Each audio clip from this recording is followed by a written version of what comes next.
Hi students, welcome to PhD jobs and admission. This is Gauri. इस video में मैं आप सभी के साथ central university of Himachal Pradesh यहाँ पे जो इस साल के लिए पीएचडी एंट्रेंस टेस्ट होने वाली है उसमें जो रिसर्च मेथोडोलॉजी का सब्जेक्ट है उसके लिए लेक्चर सीरीज़ ले रही हूँ। एंड इन टुडेज़ वीडियो मैं आप सभी के साथ टॉप 50 रिसर्च मेथोडोलॉजी के एमसीक्यूज डिस्कस करने वाली हूँ। बिकॉज पीएचडी एंट्रेंस टेस्ट में आपको 50% जो क्वेश्चंस है वो रिसर्च मेथोडोलॉजी सब्जेक्ट के ऊपर पूछे जाएंगे। दैट्स वाई आप सभी के लिए रिसर्च मेथोडोलॉजी के बारे में समझना, उसके कॉन्सेप्ट्स जानना बहुत इंपॉर्टेंट है, जो कॉन्सेप्ट्स आपके इसी वीडियो में से क्लियर हो जाएंगे। ओके, सो ये आप सभी के लिए एक क्विक रिविजन सेशन रहेगा, जिसके आधार से आपके जो कॉन्सेप्ट्स है वो तो क्लियर हो ही जाएंगे, बट आपको आइडिया मिल जाएगी कि एग्जैक्टली किस प्रकार के एमसीक्यूज आपको रिसर्च मेथोडोलॉजी सेक्शन के अंदर पूछे जाते हैं at PhD entrance test. Okay, so इस वीडियो को देखने के बाद अगर आपको फिर भी कोई डाउट है किस कॉन्सेप्ट के बारे में, देन आप मुझे कमेंट करके पूछिए, मैं आप सभी को रिप्लाई करूंगी। एंड आप सभी की जो पीएचडी एंट्रेंस टेस्ट रहेगी at central university of Himachal Pradesh वो रहेगी ऑन 17 सितंबर। ओके, सो बहुत ही नज़दीक है, right students. Now let us begin with this session. जैसे कि आप सभी को पता है CUHP यानी कि central university of Himachal Pradesh, यहाँ पे पीएचडी एंट्रेंस टेस्ट होने वाली है एंड दैट टू ऑन 17 सितंबर। सो आप सभी के पास अब बहुत कम टाइम बचा है and in this minimum amount of time आप सभी को अच्छे से प्रिपरेशन करना है। इस एंट्रेंस टेस्ट में आपको 50% जो क्वेश्चन है वो रिसर्च मेथोडोलॉजी के ऊपर पूछे जाएंगे एंड 50% MCQs आप सभी को कंसर्न रिसर्च सब्जेक्ट के लिए पूछ जाएंगे। सो आप सभी स्टूडेंट्स को एटलीस्ट 50% मार्क्स स्कोर करने हैं, तभी आप पीएचडी एंट्रेंस टेस्ट को क्वालिफाई कर पाओगे। जिसे क्वालिफाई करने के लिए हम सभी आपको research methodology crash course provide करते हैं, जिस कोर्स की मदद से सारे students guaranteed PhD entrance test को क्वालिफाई करते हैं। इसमें आपको full syllabus video lectures provide किए जाते हैं, जिसमें थियरीज एंड एमसीक्यूज दोनों के ऊपर भी लेक्चर सीरीज अवेलेबल है। आपको फुल सिलेबस नोट्स प्रोवाइड किए जाते हैं, आपको full syllabus mock test provide किए जाते हैं। हमारे पास ऐसे 10 मॉक टेस्ट अवेलेबल है। Each mock test contains 40 MCQs। That's why overall आपके इसमें 400 MCQs कवर हो जाते हैं। आपको इसमें 1500 से भी ज़्यादा MCQs का रिवीजन PDF भी प्रोवाइड किया जाता है, जिस PDF की मदद से सारे स्टूडेंट्स सारे टॉपिक्स को एक ही PDF में रिवाइज करते हैं। उनको गारंटीड 80% जो MCQs है वो इसी PDF में से मिलते हैं out of 100% MCQs in the research methodology section of the PhD entrance test. Okay, so students, अगर आप क्रैश कोर्स को परचेस करना चाहते हैं देन इधर आप ग्लोबल ऑनलाइन ऐप डाउनलोड कीजिए फ्रॉम द प्ले स्टोर, जिसके लिए मैंने लिंक इस वीडियो के डिस्क्रिप्शन बॉक्स में आप सभी के साथ शेयर की है, या फिर आप स्क्रीन पर दिखाए गए व्हाट्सएप नंबर्स पर जाकर व्हाट्सएप थ्रू ओनली मुझे कॉन्टैक्ट करके इंक्वायरी कर सकते हैं। कोर्स की फ़ीस है सिर्फ 699 एंड इनकम फीस में हम सारे स्टूडेंट्स का गारंटीड सिलेक्शन करवा देते हैं। Okay, so this research methodology crash course is nothing but a revision package, जिसकी मदद से सारे स्टूडेंट्स 100% रिसर्च मेथोडोलॉजी के बारे में काफ़ी अच्छे से प्रिपरेशन करके पीएचडी एंट्रेंस टेस्ट को गारंटीड क्वालिफाई करते हैं। Okay, begin. If the correlation between x and y is 0.3, then the correlation coefficient between 2x and 3y is. Now यहाँ पे आपको पूछा है कि correlation coefficient between x and y की वैल्यू है 0.3. सो अगर आपको कोरिलेशन कोएफिशिएंट की जो वैल्यू है बिटवीन 2x एंड 3y को कैलकुलेट करना है, देन वो क्या हो सकती है? 0.7, 0.4, 0.2, 0.5, none of the above या फिर more than the above. So students, correlation coefficient is nothing but a coefficient जिसके थ्रू आप देख सकते हो कि exactly दो वेरिएबल्स के बीच में एसोसिएशन कितना गहरा है, उनके बीच का रिलेशन क्या है। सो बेसिकली उनके बीच के डिरेक्शंस कैसे है वो भी आप देख सकते हो, मतलब whether it is positive, whether it is negative और whether it is no relationship. अगर पॉजिटिव रिलेशनशिप होता है देन इसका मतलब ये है कि दोनों भी वेरिएबल्स एक दूसरे के साथ ही कोरिलेट करते हैं, but in a positive manner. जैसे कि अगर आप एक वेरिएबल की वैल्यू बढ़ाते हो देन दूसरी वेरिएबल की वैल्यू भी बढ़ती है, लाइक दैट। निगेटिव अगर कोरिलेशन है देन उसमें इनवर्स रिलेशनशिप होता है। That's why if you see here, अगर आप इसके प्रॉपर्टीज देखोगे देन आपको समझ में आएगा कि अगर वेरिएबल्स की स्केल जो होती है वो अगर आप चेंज करते हो या फिर ओरिजिन को अगर आप चेंज करते हो देन उसका जो इफेक्ट है वो कोरिलेशन कोएफिशिएंट पे पड़ता नहीं है। जो वैल्यूज x एंड y के बीच में रहती है कोरिलेशन की कोएफिशिएंट की वही वैल्यूज रहती है अगर आप इन दोनों भी वेरिएबल्स को किसी कांस्टेंट नंबर से मल्टीप्लाई करते हो या फिर अगर आप ओरिजिन को चेंज करते हो। सो इसका मतलब ये है कि x एंड y की कोरिलेशन कोएफिशिएंट की वैल्यू 0.3 है, देन 2x एंड 3y की कोरिलेशन कोएफिशिएंट की वैल्यू भी उतनी ही रहेगी, यानी कि 0.3। सो यहाँ पे कहीं पे भी 0.3 ऑप्शन आपको दिखेगा नहीं। सो इसका मतलब ये है कि इस क्वेश्चन का सही आंसर है what 5, that is none of the above. Okay, the Karl Pearson's coefficient correlation between two random variables x and y is computed by. Okay, so now आपको Karl Pearson's coefficient correlation which is denoted by r between the two random variables x and y, इसकी value अगर आपको calculate करनी है then आप उसे कैसे calculate करोगे, मतलब उसके लिए आप कौन से फॉर्मूला को इस्तेमाल करोगे। R x comma y covariance x comma y into sigma x into sigma y, r x comma y sigma x into sigma y upon covariance between x and y, then r in bracket x comma y covariance x comma y upon sigma x sigma y, r in bracket x comma y covariance x comma y upon sigma x sigma y bracket square। So students, जैसे कि हमने पिछले question में correlation coefficient के बारे में देखा था, वही ये भी है। It is same, it is denoted by r and अगर आपको r को कैलकुलेट करना है देन उसके लिए फॉर्मूला है r x comma y is equal to covariance between x comma y upon sigma x into sigma y। So r in bracket x comma y का मतलब होता है Karl Pearson's coefficient for correlation between variables x and y। COV x comma y का मतलब होता है covariance, okay, between x comma y। So इसका मतलब ये होता है कि ये दो वेरिएबल्स जो है x एंड y वो एक दूसरे के साथ कैसे कोवेरिएट करते हैं। ओके, सिग्मा x का मतलब होता है कि standard deviation of x variable, sigma y का मतलब होता है standard deviation of y variable. Okay, so this is your correct answer. Okay, that is answer 3। r in bracket x comma y is equal to covariance of x comma y upon sigma x into sigma y। Okay, so students, इसी के साथ आप सभी को CUHP PhD entrance test को qualify करने के लिए पेपर 2 का भी स्टडी मटेरियल प्रोवाइड किया जाता है, जिसकी मदद से सारे स्टूडेंट्स पेपर 2 यानी कि कंसर्न रिसर्च सब्जेक्ट पेपर में काफ़ी अच्छे मार्क्स स्कोर करते हैं। इसमें आपको full syllabus notes and MCQs provide किए जाते हैं। सो MCQs में आपको most expected MCQs and PYQs provide किए जाते हैं, जिनकी मदद से सारे स्टूडेंट्स पेपर 2 में काफ़ी अच्छे मार्क्स स्कोर करते हैं। ओके, यहाँ स्क्रीन पर जितने भी सारे सब्जेक्ट्स मैंने मेंशन किए हैं, इन सारे सब्जेक्ट्स के ऊपर करंटली हमारे पास पेपर 2 का स्टडी मटेरियल अवेलेबल है। अगर आपको किसी और सब्जेक्ट के लिए स्टडी मटेरियल की ज़रूरत है देन आप मुझे कमेंट करके पूछिए। पेपर 2 स्टडी मटेरियल की फ़ीस है सिर्फ 999 एंड इनकम फीस में हम सारे स्टूडेंट्स को गारंटीड सिलेक्शन करवा देते हैं। टू ज्वाइन आवर कोर्सेज आप स्क्रीन पर दिखाई गए व्हाट्सएप नंबर्स पर जाकर व्हाट्सएप थ्रू ओनली मुझे कांटेक्ट करके इंक्वायरी कर सकते हैं।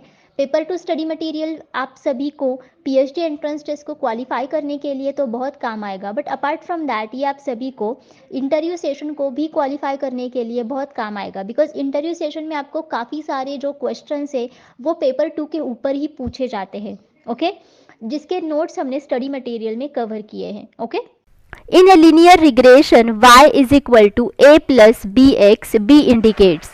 नाउ स्टूडेंट्स, लीनियर रिग्रेशन का इक्वेशन ये है y is equal to a plus b x.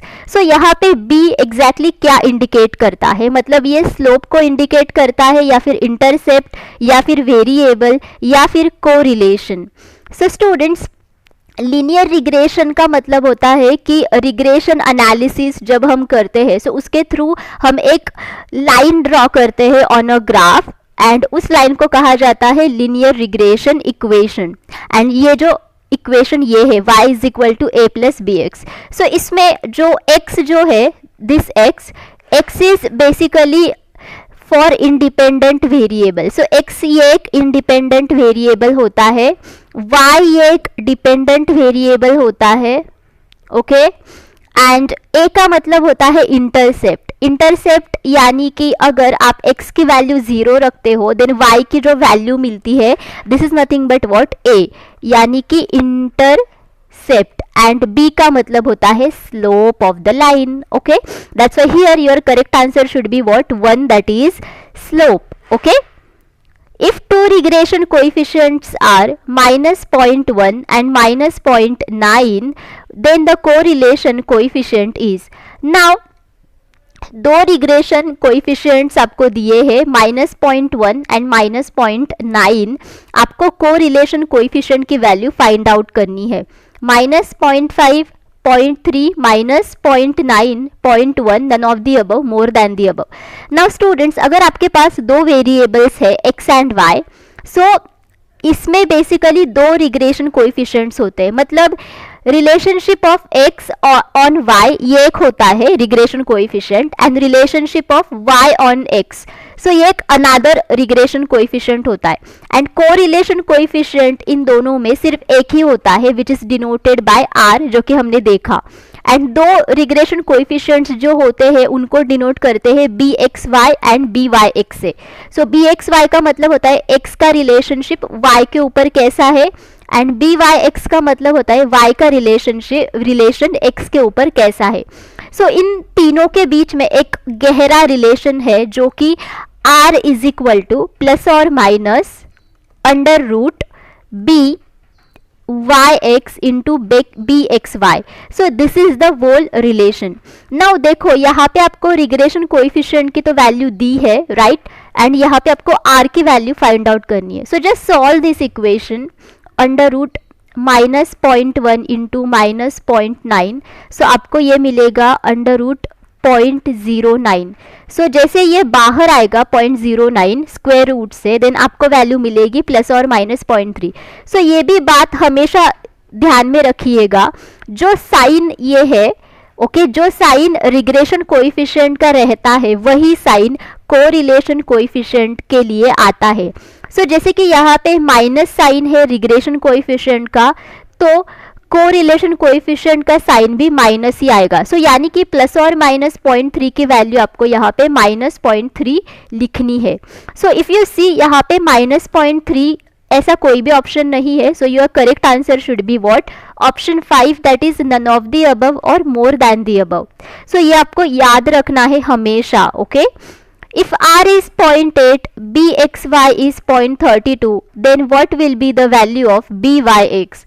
now यहाँ पे भी आपको वही फॉर्मूला यूज करना है जो हमने पिछले क्वेश्चन के लिए किया था, बिकॉज यहाँ पे आपको कोरिलेशन कोइफिशिएंट की वैल्यू दी है, आपको bxy यानी कि रिग्रेशन कोइफिशिएंट की वैल्यू दी है, byx की वैल्यू आपको फाइंड आउट करनी है, मतलब अनदर रिग्रेशन कोइफिशिएंट की वैल्यू आपको फाइंड आउट करनी है।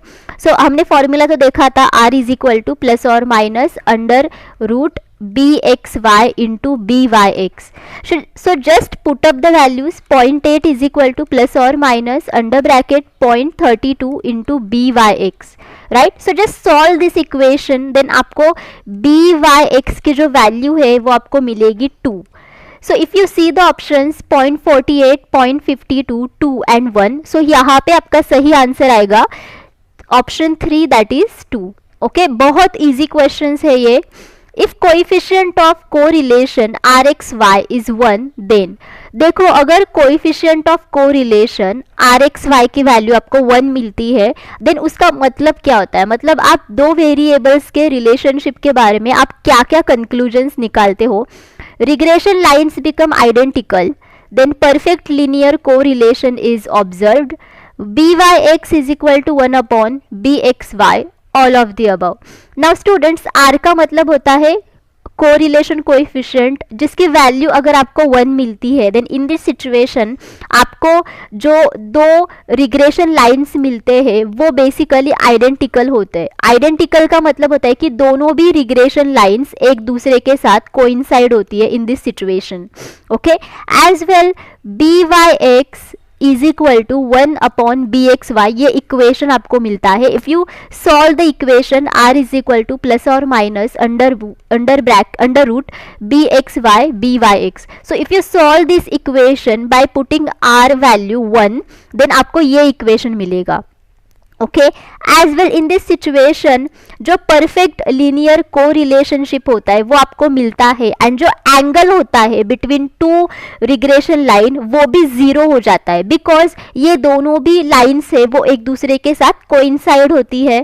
As well for a particular value of x आपको एक स्पेसिफिक वाई की वैल्यू भी मिलती है. Okay, so if you see all of these options, then ये सभी ऑप्शंस सही है, बिकॉज अगर आपको कोरिलेशन कोएफिशिएंट की वैल्यू 1 मिलती है, देन रिग्रेशन लाइंस एक दूसरे के साथ कोइंसाइड होते हैं, यानी कि वो आइडेंटिकल होते हैं. आपको एक परफेक्ट लीनियर कोरिलेशनशिप मिलता है between the variables x and y, यानी कि आपको पर्टिकुलर वैल्यू फॉर एक्स आपको वाई की भी वैल्यू मिलती है, एंड आपको ये भी इक्वेशन मिलता है b y is equal to 1 upon b x y. That's why here your correct answer should be what? 4, that is all of the above. The coefficient of correlation is independent of. Now coefficient of correlation ये किन बातों के ऊपर और किन entities के ऊपर independent रहता है? Change of scale only, change of origin only, both change of scale, change of origin, neither change of scale nor change of origin. Now students, coefficient of correlation is denoted by R, right? So R यानी कि coefficient of correlation जिसके through आप दो variables एक दूसरे के साथ कैसे एसोसिएट करते हैं वो डिटरमिन कर सकते हो. सो बेसिकली R के थ्रू आप स्ट्रेंथ को मेजर कर सकते हो, एज वेल आप डायरेक्शन को भी मेजर कर सकते हो. सो अगर आपको कोएफिशिएंट ऑफ कोरिलेशन की वैल्यू पॉजिटिव मिलती है, देन इसका मतलब यह होता है कि एक वेरिएबल दूसरे वेरिएबल के साथ पॉजिटिवली कोरिलेट करता है. अगर आपको निगेटिव मिलती है, देन एक वेरिएबल दूसरे वेरिएबल के साथ इन्वर्सली कोरिलेट करता है, राइट? अगर आपको जीरो मिलती है, देन इसका मतलब यह है कि there is no relationship between the two variables. So if you see all of these properties, then you will understand that अगर आप स्केल को चेंज करोगे या फिर ओरिजिन को चेंज करोगे, देन इसका कोई भी असर कोएफिशिएंट ऑफ कोरिलेशन के वैल्यू पे नहीं पड़ता है, एंड ये हमने क्वेश्चन 1 में भी देखा था, right? That's why here your correct answer should be 3, that is both change of scale and change of origin. If the covariance between x and y is 12, variance of x is 64, variance of y is 36, then what is the correlation coefficient? Now यहाँ पे देखो आपको covariance की value दी है between the variables x and y. आपको x के variance की वैल्यू दी है which is 64, एंड आपको y के वेरिएंस की वैल्यू भी प्रोवाइड की है, बट यहाँ पे आपको कोरिलेशन कोएफिशिएंट की वैल्यू फाइंड आउट करनी है. नाउ स्टूडेंट्स, विद दिस आपको एक ये है फॉर्मूला है फॉर दिस कि r is equal to covariance of x comma y upon under root v of x into v of y. So this is the equation for correlation coefficient. अगर आपको covariance की value पता है and आपको variance की value पता है of the two random variables, so just put up the values 12 upon under root 64 into 36. So आपको जो वैल्यू मिलेगी which is equal to 1/4. So now let us see the options 1/4, 1/3, 1/2, 2/3. So here your correct answer should be option 1, that is 1/4. Given x is equal to 2y plus 4 and y is equal to kx plus 6 are the lines of regression of x on y and b on x and y on x respectively. Find the value of k if the value of r is 0.5.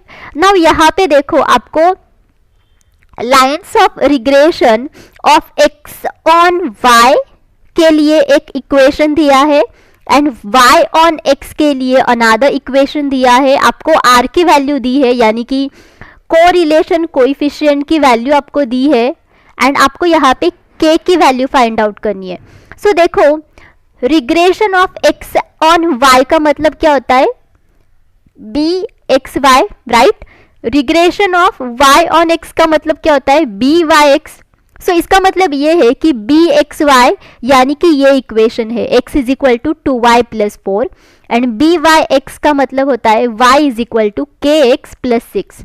सो अगर आप इन equations को solve करोगे then आपको values मिलेगी b y x is equal to k and b x y is equal to 2। आपको बस formula में वो वैल्यूज डालनी है एंड आपको ये फॉर्मूला पहले से ही पता है, राइट ये हमने देखा है, r is equal to plus और minus under root b y x into b x y. Just put up the values 1/2 plus और minus under bracket b y x into b x y की values क्या है 2, b y x की value क्या है k है, right उसी की वैल्यू आपको फाइंड आउट करनी है। सो इसका मतलब ये है कि b y x is equal to 1/8 is equal to k। Okay, आपको ये पूरा इक्वेशन सॉल्व करना है। Now let us see the options 1/8, 1/3, 1/2, 1/4। So here your correct option should be 1, that is 1/8. Okay, if the correlation coefficient between x and y is 0.8 and covariance is 1:1 and the variance of y is 64, then variance of x will be। Now students, correlation coefficient की जो value है between the variables x and y वो है 0.8 and covariance की value आपको दी है 1:1। आपको y के वेरिएंस की वैल्यू दी है विच इज 64, बट आपको यहाँ पे x के वेरिएंस की वैल्यू फाइंड आउट करनी है। सो आपको वही फॉर्मूला यूज करना है जो हमने यूज किया था जब आपको कोरिलेशन कोएफिशिएंट को फाइंड आउट करना है, जब आपको कोवेरिएंस की वैल्यू प्रोवाइड की जाती है। So the formula is r is equal to covariance between the variables x and y upon sigma x into sigma y।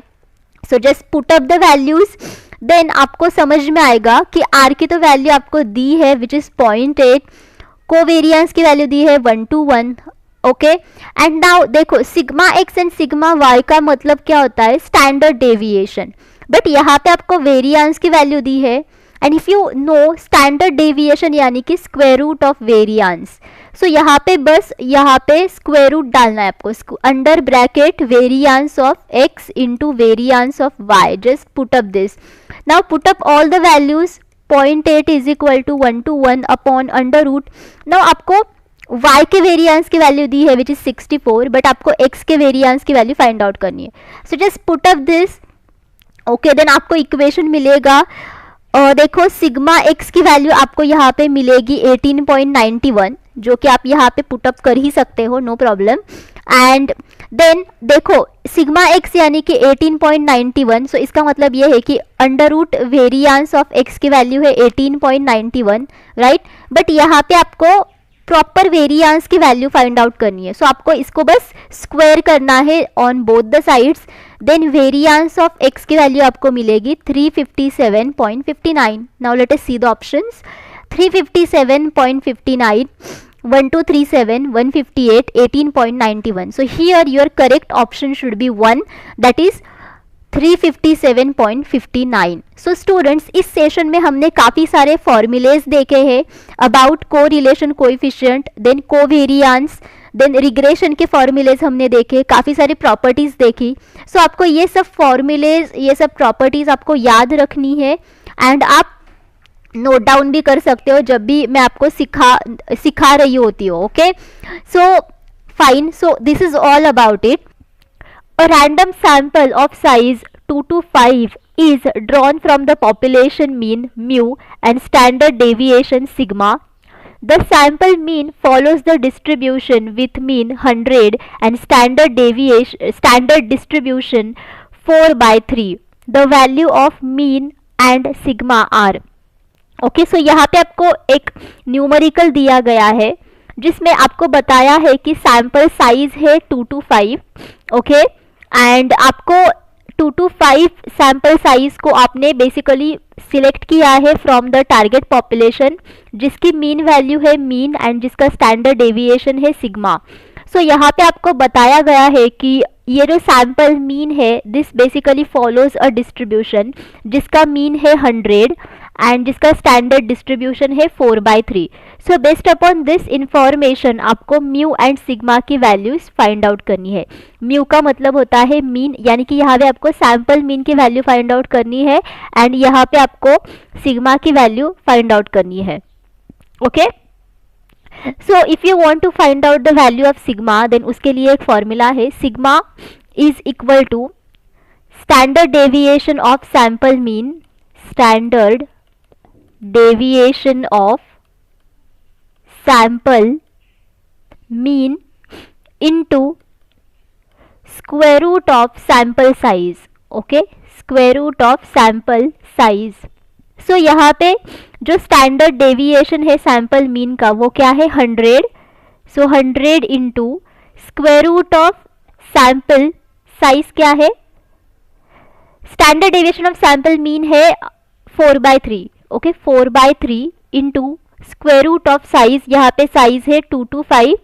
So let us solve this. So इसको solve करने के बाद आपको sigma की value मिलेगी व्हाट 20 एंड सैम्पल मीन की value तो आपको पहले से दी है विच इज 100 एंड एज ये जो सैम्पल मीन है ये बेसिकली ऐसे डिस्ट्रीब्यूशन को फॉलो करता है जिसकी मीन वैल्यू 100 है। सो इसका मतलब ये है कि पॉपुलेशन मीन की वैल्यू भी आपको 100 ही मिलेगी, बिकॉज सैम्पल मीन ये हमेशा पॉपुलेशन मीन का एक एस्टिमेटर होता है एंड सैम्पल मीन अगर नॉर्मल डिस्ट्रीब्यूशन को फॉलो करता है विथ मीन 100 देन उसका जो स्टैंडर्ड डेविएशन है वो हमेशा 4/3 रहेगा।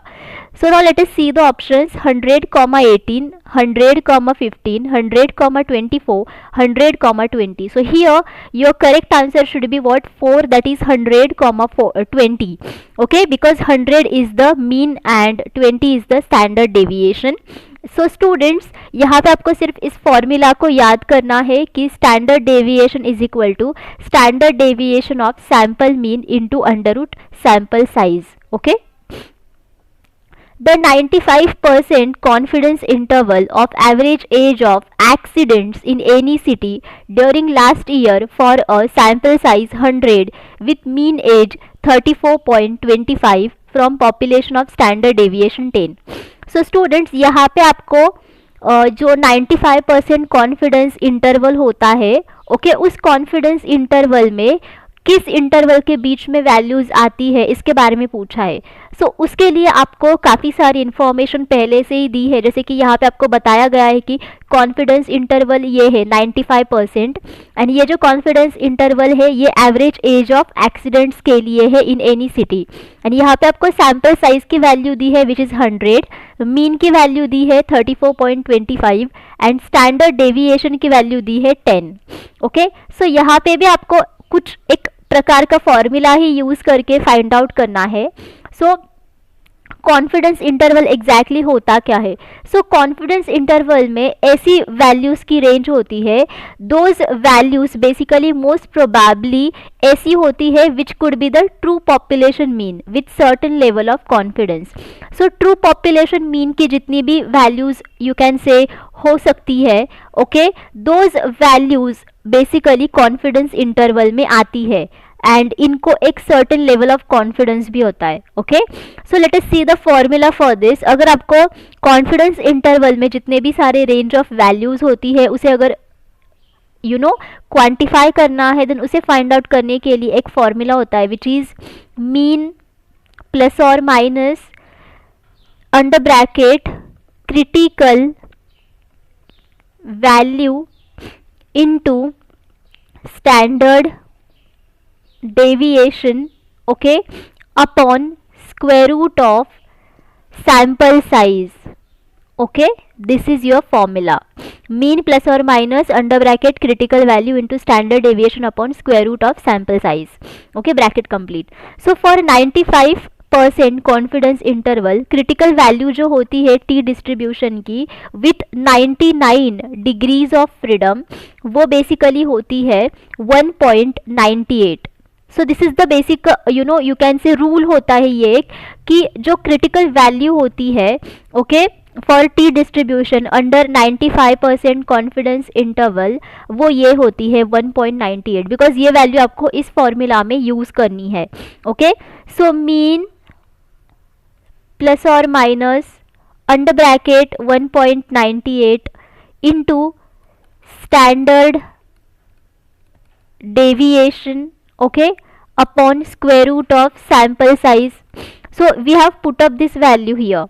Okay, now आपको क्या करना है, ये सब फॉर्मूला है, इसको आपको सॉल्व करना है. So as you know that यहाँ पे मीन की वैल्यू आपको दी है 34.25. पुट अप इट प्लस और minus under bracket 1.98 into standard deviation आपको दिया है 10 divided by under root of sample size. Sample size की वैल्यू दी है आपको 100, राइट.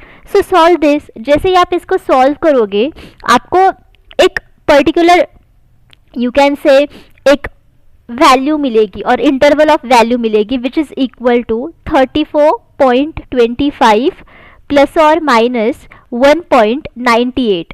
ओके, सो इसका मतलब ये है कि ये जो इंटरवल आपको मिलने वाला है which is equal to 34.25 plus 1.98 and 34.25 minus 1.98.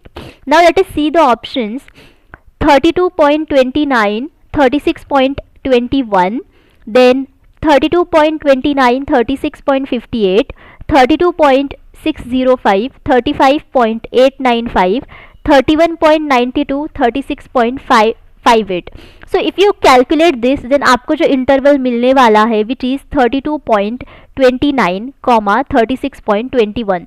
सो यहाँ पे आपका सही आंसर आएगा option 1. So all of you understood students. आपको बस फॉर्मूला याद रखना है कि क्या फॉर्मूला है एंड ये रूल याद रखना है कि क्रिटिकल वैल्यू आपको जो मिलेगी under T distribution for 95% confidence interval वो आपको मिलेगी 1.98. Okay. The standard error of the given data 15, 5, 12, 10, 24 is. So students, यहाँ पे आपको स्टैंडर्ड एरर के बारे में पूछा है एंड आपको एक डेटा सेट पहले से ही प्रोवाइड किया है. सो ये जो स्टैंडर्ड एरर होता है what is that?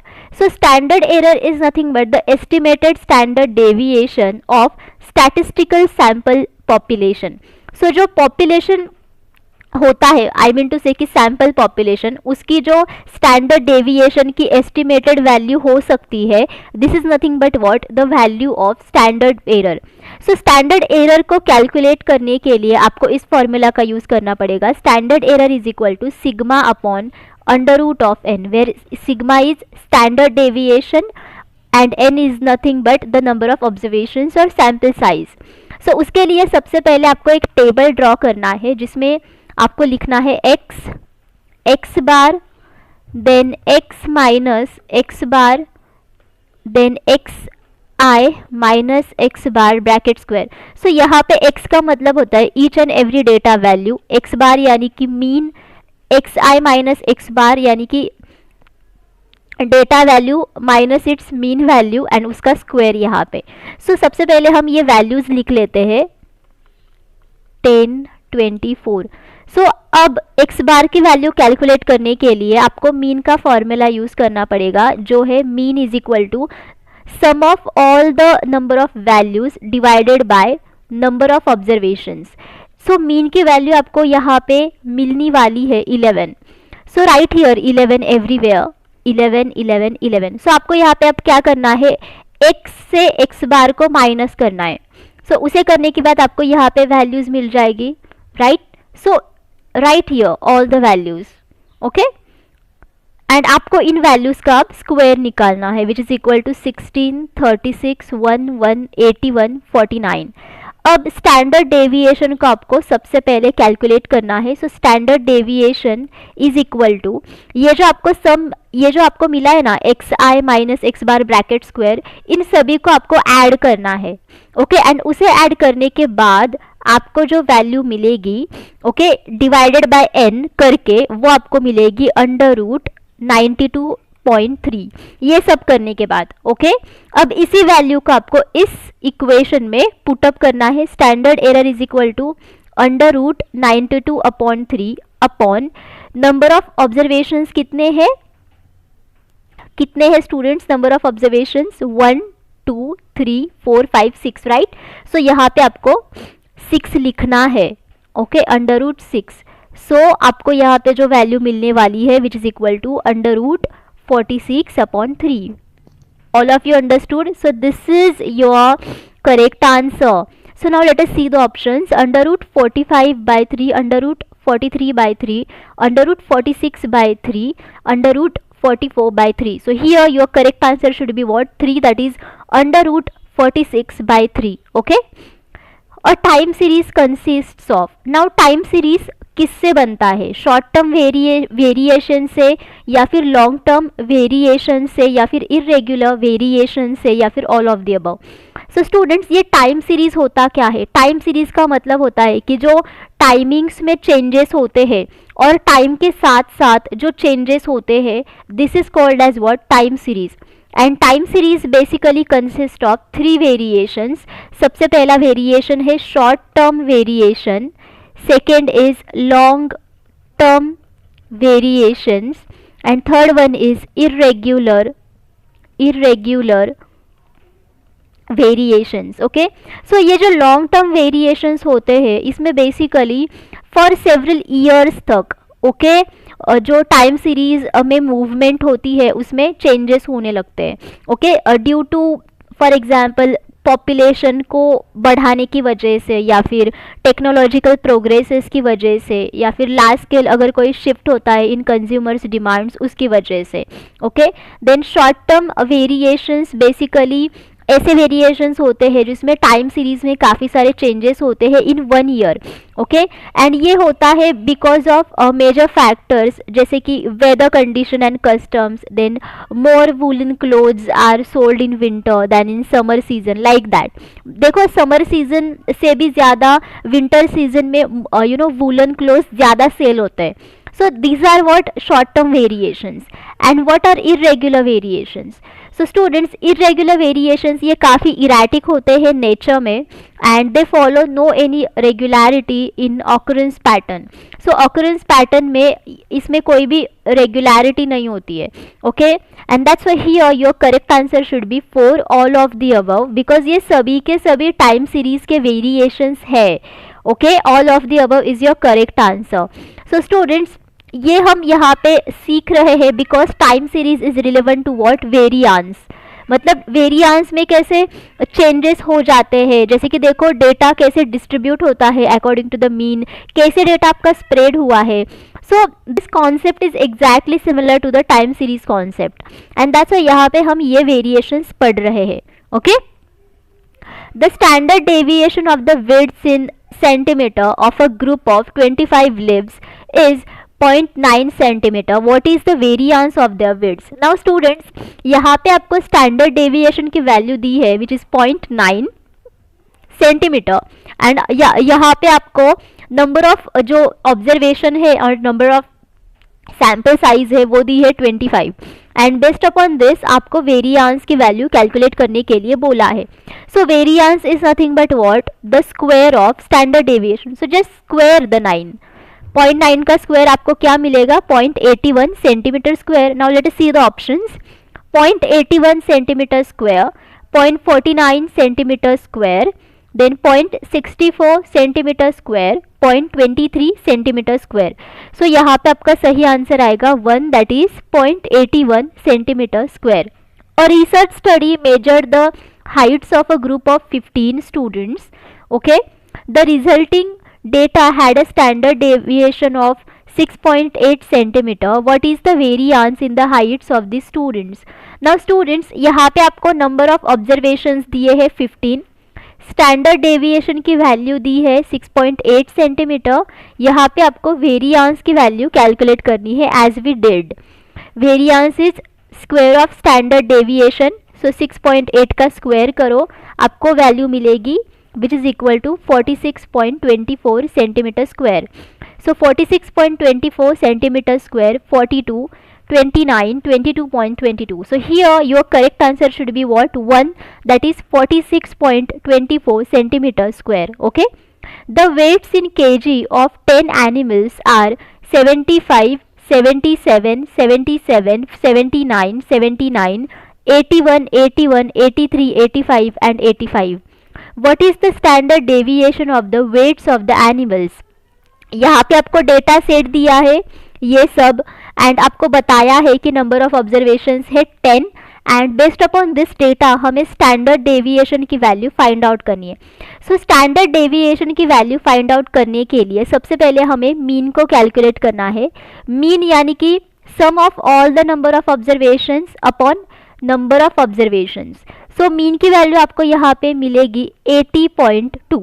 Okay, now आपको क्या करना है, each and every data set mean से कितना डेविएट है उसे कैलकुलेट करना है। एंड उसे कैलकुलेट करने के लिए आपको each and every data set से मीन को सब्ट्रैक्ट करना है। So each and every data set से मीन को सब्ट्रैक्ट करने के बाद आपको काफ़ी सारी वैल्यूज़ मिलेगी, जैसे कि फॉर एग्जांपल मैंने यहाँ पे निकाली है -5.2, -3.2, -3.2, -1.2 एंड एक्सेट्रा। सो इन सभी वैल्यूज़ को आपको क्या करना है, पहले स्क्वायर करना है। So square this, square this, square this. इनको स्क्वायर करने के बाद आपको क्या करना है, उनको ऐड करना है। एंड ये सब करने के बाद आपको वैल्यू मिलेगी 105.6 एंड इसे आपको नंबर ऑफ ऑब्जर्वेशन से डिवाइड करना है एंड उसका आपको स्क्वायर रूट निकालना है, विच इज इक्वल टू 10.56 का square root is what, 3.25। So now let us see the options. 4 kg, 2.33 kg, 3.25 kg, 7 kg। 3.25 kg is your correct answer. Okay. The squares of a group of the scores of a group of 5 students on a test are 80, 85, 90, 95 and 100. Find the standard deviation of their scores. Okay. So यहाँ पे आपको 5 students के test scores की information दी है and based upon that आपको standard deviation को calculate करना है, ठीक वैसे ही जैसे हमने पिछले क्वेश्चन में किया था। सो यहाँ पे भी आपको मीन को कैलकुलेट करना है जिसकी वैल्यू आपको मिलेगी 90। देन आपको सारे मीन को each and every data value से सब्ट्रैक्ट करना है एंड उनको आपको स्क्वायर करना है एंड उन स्क्वायर का आपको सम करना है जो आपको मिलेगा 250 एंड इसको आपको नंबर ऑफ ऑब्जर्वेशन से क्या करना है, डिवाइड करना है, जिसे डिवाइड करने के बाद आपको उसका स्क्वायर रूट निकालना है, which is equal to 7.07। Now let us see the options. 5.46, 9.88, 6.99, 7.07. So this is your correct answer. That is 4, 7.07. Okay. Find the variance of 42, 24, 32, 64, 68. Now यहाँ पे आपको डेटा वैल्यूज दी है and based upon the data values आपको variance को calculate करना है। सो यहाँ पे देखो वेरिएंस का मतलब क्या होता है, sigma square, right. Variance is nothing but sigma square. Sigma square यानी कि स्टैंडर्ड डेविएशन का स्क्वायर। सो स्टैंडर्ड डेविएशन को कैलकुलेट करने के लिए हम जितने भी सारे प्रोसेसेस करते हैं वो सारे प्रोसेसेस को आपको यहाँ पे करना है। उसके बाद आपको स्टैंडर्ड डेविएशन को कैलकुलेट करना है एंड स्टैंडर्ड डेविएशन के वैल्यू को आपको स्क्वायर करना है। सो जैसे कि यहाँ पे डेटा सेट तो दिया है, so based upon the data set सबसे पहले आपको मीन को कैलकुलेट करना है, which is equal to 46। Then आपको each and every data set से मीन को सब्ट्रैक्ट करना है एंड उन सभी को आपको क्या करना है, स्क्वायर्स निकालने हैं एंड उन स्क्वायर्स को आपको क्या करना है, उन स्क्वायर्स को आपको क्या करना है, ऐड करना है। सो उसे ऐड करने के बाद आपको जो वैल्यू मिलेगी, विच इज इक्वल टू 1504। यहाँ पे नंबर ऑफ ऑब्जर्वेशन है 5। सो ये जो आपको वैल्यू मिलेगी which is actually nothing but value of variance. So इसको अगर आप स्क्वायर रूट निकालोगे देन आपको जो वैल्यू मिलेगी which is equal to standard deviation. Are you getting? Because variance is nothing but square of standard deviation. So let us see the options. 312.4, 300.8, 306.6, 308.2. So here your correct answer should be what? 2, that is 300.8. Because यहाँ पे आपको सिर्फ variance को calculate करना है. So यहाँ पे आपको इसका स्क्वायर रूट नहीं निकाले. Keep it as it is. Okay. If the standard deviation of A, B and C is T, then what will be the standard deviation of A plus 6, B plus 6 and C plus 6? यहाँ पे आपको पूछा है कि standard deviation ये है A, B and C का T, then अगर आप a प्लस 6 करोगे, b प्लस 6 करोगे, c प्लस 6 करोगे, देन आपको स्टैंडर्ड डेविएशन की वैल्यू क्या मिलेगी? t plus 6, a plus b plus c 60। So students देखो, डेटा सेट्स अगर है आपके पास एंड उनकी स्टैंडर्ड डेविएशन की वैल्यू कुछ है, फॉर एग्जांपल यहाँ पे दी है t, सो उस डेटा सेट में, each and every data set में आप जितनी भी वैल्यूज ऐड करो, equal amount of values, okay, and जितनी भी वैल्यूज आप उनको सब्ट्रैक्ट करो, सो स्टैंडर्ड डेविएशन की वैल्यूज आपकी उतनी ही रहेगी, ओके, बिकॉज आप each and every data set में आप इक्वली चेंजेस कर रहे हो, यानी कि स्टैंडर्ड डेविएशन तो वैसे ही रहेगा, okay. That's why here your correct answer should be what? 1, that is T. आप 6 इसमें ऐड करो या फिर नहीं ऐड करो, इट डज नॉट मैटर, आपके स्टैंडर्ड डेविएशन की वैल्यू उतनी ही रहेगी जितनी की ओरिजिनल नंबर्स की थी, okay. Magnitude of scores is included in which of the central tendency measures? Now इनमें से कौन से मेजर ऑफ सेंट्रल टेंडेंसी में स्कोर्स के जितने भी सारे मैग्नीट्यूड्स होते हैं वो हम इंक्लूड करते हैं? मैग्नीट्यूड ऑफ स्कोर्स का मतलब होता है कि for example you have 1 to 10 data set, so 1 to 10 data set में जितने भी सारे वैल्यूज है, जैसे कि 1 2 3 4 5 अप टू 10, सो ये सारे वैल्यूज आप इनमें से कौन से मेजर्स ऑफ सेंट्रल टेंडेंसी में इंक्लूड करते हो? So whether it is median, mode, mean, none. So ये सभी मेजर ऑफ सेंट्रल टेंडेंसी है। मीडियन यानी कि middle value, okay. For example अगर आपने पूरे डेटा सेट को असेंडिंग या फिर डिसेंडिंग ऑर्डर में लगाया है, सो उसमें जो मिडल वैल्यू होती है which is nothing but what? Median. And mode is nothing but what? ऐसी वैल्यू, ओके, जिसकी फ्रीक्वेंसी बार बार आती है, जैसे कि फॉर एग्जाम्पल यहाँ पे 1 to 10 डेटा सेट है, सो अगर दो नंबर की जो फ्रीक्वेंसी है वो बहुत बार आई है, then which is what? Mode. Mean का मतलब होता है एवरेज। एवरेज यानी कि आप पूरे डेटा सेट का पहला समेशन करते हो एंड उस समेशन वैल्यू को आप टोटल नंबर ऑफ ऑब्जर्वेशन से डिवाइड करते हो। So if you see all of these measures of central tendency, then आपको समझ में आएगा कि मीडियन काउंट करने के लिए सिर्फ एक ही वैल्यू होती है, मोड काउंट करने के लिए सिर्फ एक ही वैल्यू होती है, but if you see mean, then mean को कैलकुलेट करने के लिए आपको सभी डेटा वैल्यूज का इस्तेमाल करना पड़ता है। That's why here your correct answer should be what? 3, that is mean, because mean में सारे जो डेटा वैल्यूज होते हैं वो आपको इंक्लूड करने पड़ते हैं। विच of the following is not a disadvantage of using mean? Now इनमें से कौन सा मीन को यूज करने का डिसएडवांटेज नहीं है? सो इसका मतलब ये है कि इनमें से कौन सा मीन को यूज करने का एडवांटेज है? It is affected by extreme values, it cannot be computed in grouped data with open ended class intervals, it possess the desired algebraic property, none of the above. So students, if you see here, mean अगर हम calculate करते हैं then उसमें basically हम सारे data points को include करते हैं, जिसे कैलकुलेट करने के लिए आपको सारे डेटा पॉइंट्स को पहले सम करना पड़ता है, ऐड करना पड़ता है एंड उसको आप टोटल नंबर ऑफ ऑब्जर्वेशन से डिवाइड करते हो। सो अगर फॉर एग्जाम्पल आपके पास 1 to 10 से लेकर डेटा सेट है, सो यहाँ पे जो एक्सट्रीम वैल्यूज है वो क्या है? 1 and 2। अगर आप ये दोनों भी एक्सट्रीम वैल्यूज की वैल्यूज चेंज करते हो, देन ऑब्वियसली उसकी वजह से मीन की वैल्यूज भी चेंज हो जाएगी, बिकॉज मीन में तो आप सारे डेटा वैल्यूज को इंक्लूड करते हो, यानी कि इसका मतलब ये है कि it is affected by extreme values. So this is the disadvantage of mean, okay, because इस केस में मीन की जो वैल्यू आपको मिलेगी which will be unreliable, okay, because mean की वैल्यूज ये एक्सट्रीम वैल्यूज की वजह से अफेक्ट होती है। सो ये ऑप्शन आपका एलिमिनेट होता है। It cannot be computed in grouped data with open ended class intervals. अगर आपके पास ओपन एंडेड क्लास इंटरवल्स है for the grouped data, then उसके लिए मीन को आप कैलकुलेट नहीं कर सकते हो, and again this is what? The disadvantage of mean. So ये भी ऑप्शन एलिमिनेट हो गया।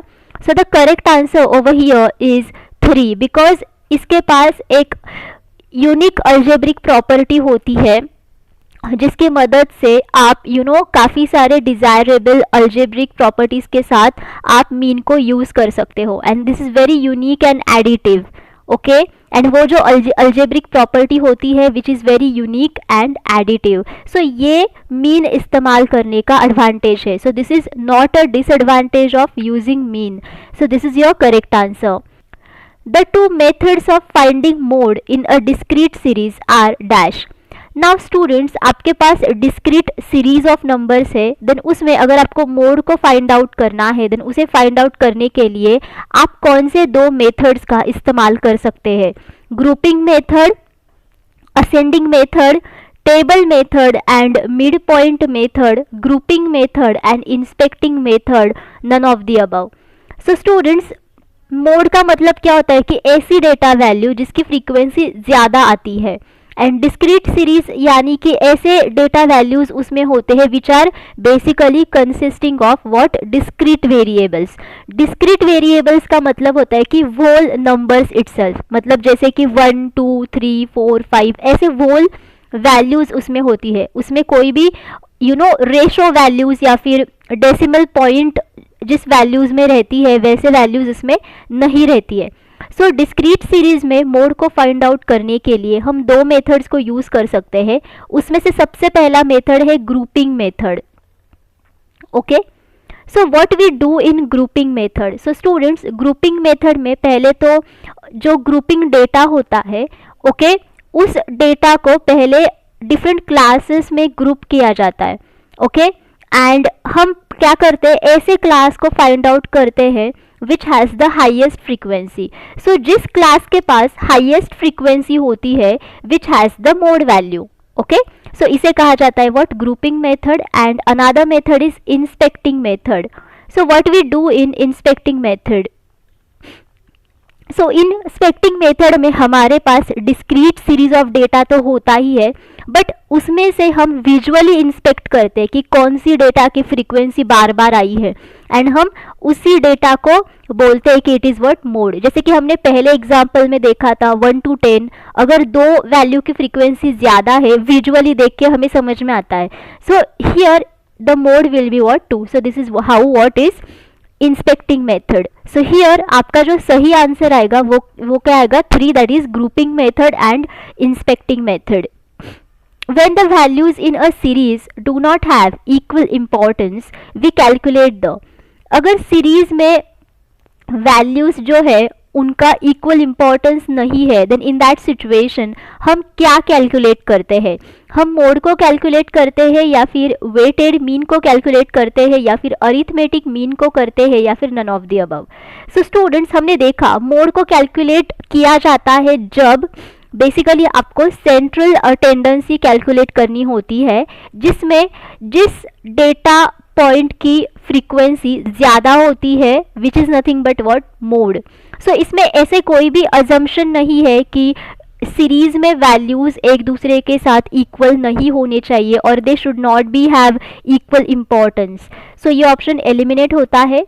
If you see weighted mean, now weighted mean ये एक एवरेज का टाइप होता है जहाँ पे जो डेटा सेट में ईच एंड एवरी वैल्यू होती है उसे आप एक वेट असाइन करते हो। ओके, ईच डेटा पॉइंट को आप एक वेट असाइन करते हो, एंड बेसिकली ये वेट असाइन किया जाता है बिकॉज वो एक इम्पोर्टेंस दे सके, मतलब each and every data point आपको एक इम्पोर्टेंस दे सके और एक फ्रीक्वेंसी दे सके। ओके, एंड ये जो वेटेड मीन होता है इसे आप कैलकुलेट करते हो by multiplying each value by its weight. Okay, and उसे सम किया जाता है। ओके, एंड देन उसे सम ऑफ वेट से डिवाइड किया जाता है। सो इफ़ यू सी, यहाँ पे आप each and every data point को वेट देते हो ताकि वो उसका जो इम्पोर्टेंस है वो उसे रिफ्लेक्ट कर सके। यानी कि इन द डेटा सीरीज अगर दो वैल्यूज एक दूसरे के साथ इक्वली इम्पॉर्टेंट नहीं होते हैं, देन इन दैट सिचुएशन आप वेटेड मीन को कैलकुलेट करते हो by giving the weights to the data values.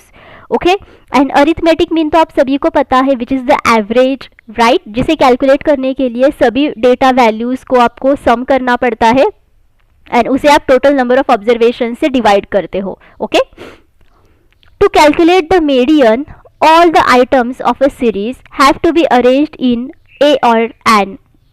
अगर आपको मीडियन को कैलकुलेट करना है देन सीरीज में जितने भी सारे डेटा वैल्यूज होते हैं उसको आपको किस ऑर्डर में सबसे पहले अरेंज करना पड़ता है, descending order, ascending order, ascending और descending order, none of the above. So students, median को कैलकुलेट करने के लिए आपको पूरे डेटा सेट को ईदर असेंडिंग और डिसेंडिंग ऑर्डर में अरेंज करना पड़ता है एंड उसे अरेंज करने के बाद जो मिडल वैल्यू आपको मिलती है which is nothing but what, your median. So that's why here your correct answer should be what, 3, that is ascending और descending order. Mode refers to the value within a series that occurs maximum number of times. Okay, so maximum, minimum, zero, infinite. तो मैंने आप सभी को answer तो पहले ही बता दिया है कि मोड का मतलब क्या होता है, ऐसी डेटा वैल्यू जिसकी फ्रीक्वेंसी बार बार आती है और जो मैक्सिमम नंबर ऑफ टाइम्स के लिए पूरे डेटा सेट में आता है. सो here your correct answer should be what, 1, that is maximum number of times. The values of extreme items do not influence the average for. Now students, अगर आपके पास extreme items होते हैं, मतलब आपके पूरे डेटा सीरीज में जो एक्सट्रीम वैल्यूज होती है वो इनमें से कौन से एंटाइटी को इन्फ्लुएंस नहीं करती है, okay, do not influence the average for, mean, mode, median, none of the above. So students, मैंने आप सभी को बताया एक्सट्रीम वैल्यूज़ यानी कि वेरी स्मॉलेस्ट वैल्यूज़ और वेरी बिगेस्ट वैल्यूज़. अगर आप इन वैल्यूज़ को चेंज करते हो देन ऑब्वियसली मीन के ऊपर इसका काफ़ी असर पड़ता है, बिकॉज मीन में तो आपको सभी डेटा वैल्यूज़ को उसमें लेना पड़ता है, इंक्लूड करना पड़ता है. If you see mode, then in the case of mode जिस डेटा वैल्यू की फ्रीक्वेंसी ज़्यादा होती है, right, which is your mode. So if you change the values of extreme values और देन उसकी वजह से इधर मोड में असर पड़ेगा या फिर नहीं पड़ेगा, बिकॉज ये डिपेंड करता है कि मोड की वैल्यू कहाँ पे है. मतलब अगर मोड जो है वो अगर एक्सट्रीम वैल्यू है, ओके, देन ऑब्वियसली मोड के वैल्यू पे इसका असर पड़ेगा. बट अगर मोड ये स्मॉलेस्ट वैल्यू है, ओके, देन इसकी वजह से भी मोड को असर पड़ेगा. बट मोड अगर इन दोनों में से किसी भी प्रकार की वैल्यू नहीं है देन ऑब्वियसली मोड पे कोई भी इन्फ्लुएंस नहीं पड़ेगा. सो ये भी ऑप्शन एलिमिनेट हो जाता है, बिकॉज इसकी वजह से मोड पे इन्फ्लुएंस हो सकता है. But if you see median, then median की वैल्यू ये हमेशा मिडल पोजीशन पे रहती है, okay. If you change the extreme values और नॉट, इसकी वजह से मीडियन पे कभी भी कुछ भी असर नहीं पड़ेगा. That's why here your correct answer should be what, 3, that is median. What were the first 2 results of a central tendency test? Now जब सेंट्रल टेंडेंसी टेस्ट सबसे पहले की गई थी देन उसमें सबसे पहले 2 रिजल्ट्स आपको कौन से मिले थे, mean and mode, median and mode, mean, median and range, none. So students, सबसे पहले जब सेंट्रल टेंडेंसी टेस्ट को किया गया था देन उसमें सबसे पहले मीन एंड मोड को ही यूज़ किया गया था to perform the test, because mean and mode ये दोनों ही ऐसे हैं, ओके, जो आपको अप्रोक्सीमेट नॉर्मल डिस्ट्रीब्यूशन की वैल्यूज़ देता है. सो बेसिकली जब भी आप नॉर्मल डिस्ट्रीब्यूशन का ग्राफ ड्रॉ करोगे देन उसमें जो अप्रोक्सीमेट उनकी वैल्यूज़ होती है ये वैल्यूज़ आपको सिर्फ मीन एंड मोड की वैल्यूज़ से ही मिलती है. That's why here your correct answer should be what, 1, that is mean and mode.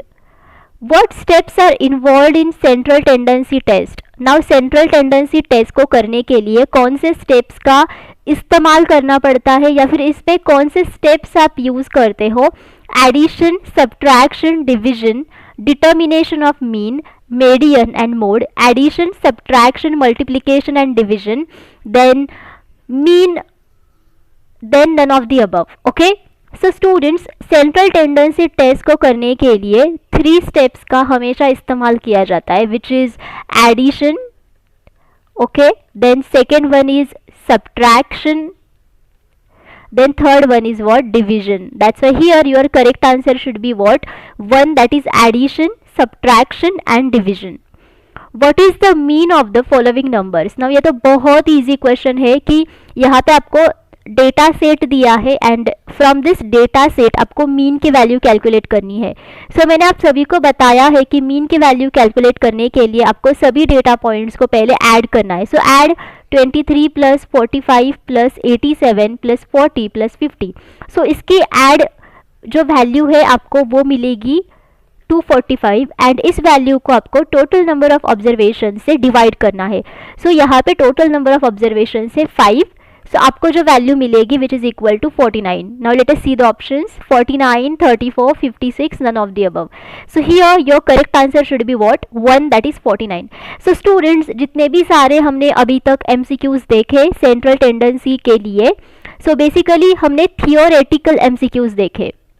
Okay, सो आपको कई बार थियोरेटिकल क्वेश्चंस भी एग्जाम्स में पूछे जाएंगे, एज वेल आपको ऐसे न्यूमेरिकल क्वेश्चंस भी पूछे जाएंगे। सो आपको फॉर्मूला तो याद रखना ही है, बट जितने भी सारे थियोरेटिकल एमसीक्यूज मैंने लिए हैं उनसे आपकी जो कॉन्सेप्ट है relevant to central tendency of measurement वो भी क्लियर हो जाएगी। सो वो भी आपको याद रखना है। Okay, choose the correct option regarding the sampling method. Now यहाँ पे आपको सैम्पलिंग मेथड के रिगार्डिंग काफ़ी सारे ऑप्शंस प्रोवाइड किए हैं एंड आपको इनमें से करेक्ट ऑप्शन को सिलेक्ट करना है। The sample is the populations part, मतलब सैम्पल ये पॉपुलेशन का ही एक पार्ट है, भाग है, एक हिस्सा है। It helps in determining sampling error, ये आपको सैम्पलिंग एरर को जानने के लिए मदद करता है। Sampling saves money, time and energy, sampling money, time and energy इन तीनों को भी सेव करता है। All of these options are correct, so ये सारे ऑप्शन सही है। सो स्टूडेंट्स, सैम्पलिंग मेथड का मतलब होता है कि ऐसी मेथड जिसके थ्रू आप टारगेट पॉपुलेशन में से सैम्पल्स को सिलेक्ट करते हो। Okay, so this is what sampling method. So obviously आप टारगेट पॉपुलेशन में से सैम्पल्स को सिलेक्ट करते हो, सो इसका मतलब ये है कि सैम्पल ये पॉपुलेशन का हिस्सा है। सो पहला ऑप्शन सही है। सैम्पलिंग एरर का मतलब होता है कि population mean and sample mean में कितना डिफरेंस है। Okay, this is what sampling error. So obviously sampling method आप जैसे सही चूज करते हो वैसे ही वो आपको हेल्प करेगा कि आप सैम्पलिंग एरर कम करो। And that's Y sampling method के थ्रू आप सैम्पलिंग एरर को निर्धारित करने के लिए आपको बेसिकली हेल्प मिलती है। So this is also correct. Sampling की वजह से आपका मनी, टाइम एंड एनर्जी ये तीनों भी सेव हो जाता है, बिकॉज सैम्पलिंग मेथड के थ्रू आप टारगेट पॉपुलेशन में से सैम्पल्स को सिलेक्ट करते हो, right. And that's Y sample में वो सारे कैरेक्टरिस्टिक्स होते हैं जो टारगेट पॉपुलेशन में होते हैं। So sample is exactly the representative of the target population. Okay, that's why इसकी वजह से आपकी एनर्जी बच जाती है, आपका टाइम बच जाता है, आपका मनी भी बच जाता है। So your correct answer over here should be 4 because ये सारे के सारे ऑप्शंस सही है। Okay, what do we say to all units aggregate that is about a study? Okay, so जब भी आप सारे यूनिट्स को एक साथ इकट्ठा करते हो अबाउट अ स्टडी, देन उन सारे यूनिट्स को जिनको हमने इकट्ठा किया है स्टडी करने के लिए और स्टडी के रिगार्डिंग, उनको क्या कहा जाता है? Sample, then unit, then universe और population, then frame. So students, if you see all of these options, then sample का मतलब होता है कि एक ही सैम्पल जो अपने टारगेट पॉपुलेशन में से सिलेक्ट किया है और एक ही एक एंटाइटी। यूनिट का मतलब होता है कि for example you have a target population and target population में जितने भी सारे मेंबर्स होते हैं, each and every entity, each and every individual is nothing but what unit. Universe और पॉपुलेशन यानी कि your whole target population. Okay, जो पॉपुलेशन और यूनिवर्स सारे यूनिट्स को एग्रीगेट करने के बाद बनता है। फ्रेम का मतलब होता है sampling frame. Okay, and sampling frame is nothing but your target population itself. So sampling frame में जितने भी सारे यूनिट्स होते हैं वो सारे यूनिट्स पॉपुलेशन में से ही आते हैं। So basically sampling frame is nothing but a proper representative of the population और यूनिवर्स। फॉर एग्जाम्पल, अगर आप किसी भी सिटी में each and every house hold के बारे में स्टडी करना चाहते हो, सो सैम्पलिंग फ्रेम का मतलब होता है कि ईच एंड एवरी जो हाउस होल्ड है ओके इन द सिटी उसका रेसिडेंशियल एड्रेस, और यू कैन से अगर किसी भी कंपनी में आप एम्प्लॉयज़ के बारे में स्टडी करना चाहते हो, सो उस कंपनी के डेटाबेस में जितने भी सारी एम्प्लॉयज़ की लिस्ट होती है वो सारे एम्प्लॉयज़ यानी कि sampling frame. So I hope all of you understood. That's why students सारे यूनिट्स को एग्रीगेट करके जो बनता है उसे कहा जाता है व्हाट, पॉपुलेशन और universe. Okay, what do you understand by probability sampling. Now probability sampling से आपको क्या समझ में आता है, वेदर ये यूनिवेरिएट एनालिसिस है या फिर बायवेरिएट एनालिसिस है या फिर मल्टीपल चॉइसेस या फिर random sampling. So students probability sampling जो है इसका मतलब यही होता है कि आप रैंडमली सिलेक्शन करते हो सैम्पल्स का फ्रॉम द टारगेट पॉपुलेशन, जिसकी वजह से बायस नहीं होती है एंड बायस नहीं होती है एंड दैट्स वाई आपको जो रिजल्ट्स मिलते हैं आपके रिसर्च के वो बेसिकली आपको काफ़ी ऑथेंटिक मिलते हैं एंड काफ़ी वैलिड भी मिलते हैं and it has lot of reliability. Okay, and that's Y probability sampling से हमें यही समझ में आता है कि हम रैंडमली सैम्पल्स को सिलेक्ट करें हो. So in other words your correct answer should be random sampling. Okay, because univariate analysis का मतलब होता है कि एक ही वेरिएबल का एनालिसिस करो, बायवेरिएट एनालिसिस यानी कि दो वेरिएबल्स का एनालिसिस करो एंड मल्टीपल चॉइस तो आप सभी को पता है. सो प्रोबेबिलिटी सैम्पलिंग से आपको यही समझ में आता है कि it is random sampling. Okay, out of this which is not a probability sampling. So यहाँ पे आपको जितने भी सारे ऑप्शंस दिए हैं फ्रॉम दिस इनमें से कौन सा प्रोबेबिलिटी सैम्पलिंग नहीं है. Okay, cluster sampling, stratified sampling, quota sampling, simple random sampling. So students जैसे कि हमने अभी देखा प्रोबेबिलिटी सैम्पलिंग होता क्या है. सो इसमें हम रैंडमली सैम्पल्स को सिलेक्ट करते हैं.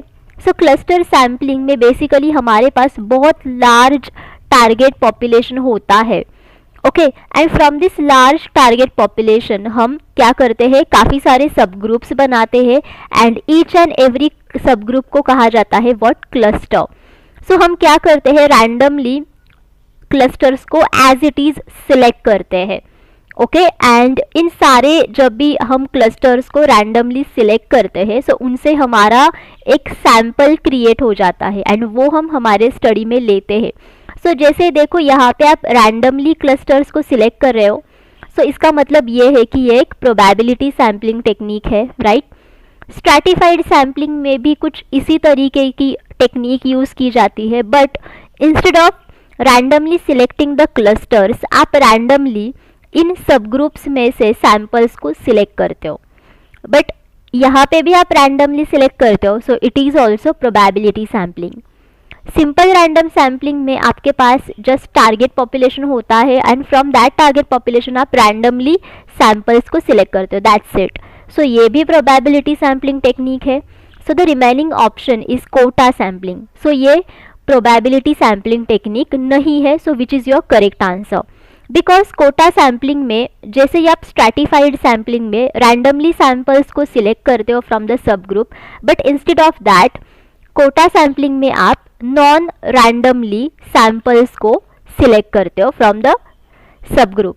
ओके, यही डिफरेंस है इन दोनों में. Okay, that's why it comes under non probability sampling technique. Okay, we call judgmental sampling. Now judgmental sampling का दूसरा नाम क्या है, extensive sampling, convenience sampling, cluster sampling, purposive sampling. So students judgmental शब्द से आपको समझ में आएगा कि जजमेंटल सैम्पलिंग में एग्जैक्टली होता क्या है. सो रिसर्चर उसका एक जो जजमेंट होता है उसे इस्तेमाल करता है इस सैम्पलिंग टेक्निक में. सो बेसिकली जजमेंटल सैम्पलिंग में रिसर्चर अपना जजमेंट देखता है कि यस अगर मैं इस सैंपल को सिलेक्ट करूँगा या फिर करूँगी देन इसकी वजह से मुझे मेरे रिसर्च में काफ़ी मदद मिलेंगी. सो जो इन्फॉर्मेशन मुझे चाहिए वो इन्फॉर्मेशन मुझे इस सैंपल से मिलेगी.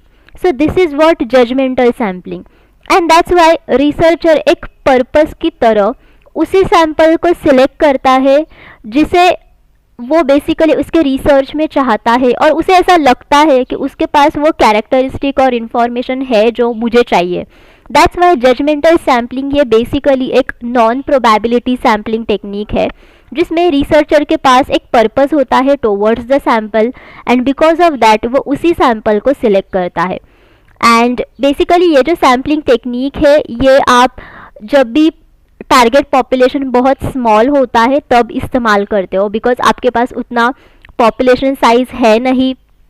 सो उसके लिए रिसर्चर को इस तरीके की टेक्निक इस्तेमाल करनी पड़ती है। दैट्स वाई इसे कहा जाता है पर्पजिव सैम्पलिंग। ओके, बिकॉज एक पर्पस के साथ रिसर्चर सैंपल को सिलेक्ट करता है। If you see extensive sampling, then extensive sampling ये भी एक सैम्पलिंग टेक्निक है जिसमें बेसिकली आप डेटा को कलेक्ट करते हो, that too from very large and diverse sample of population, ताकि उसे बहुत ही broad and representative view of population मिले।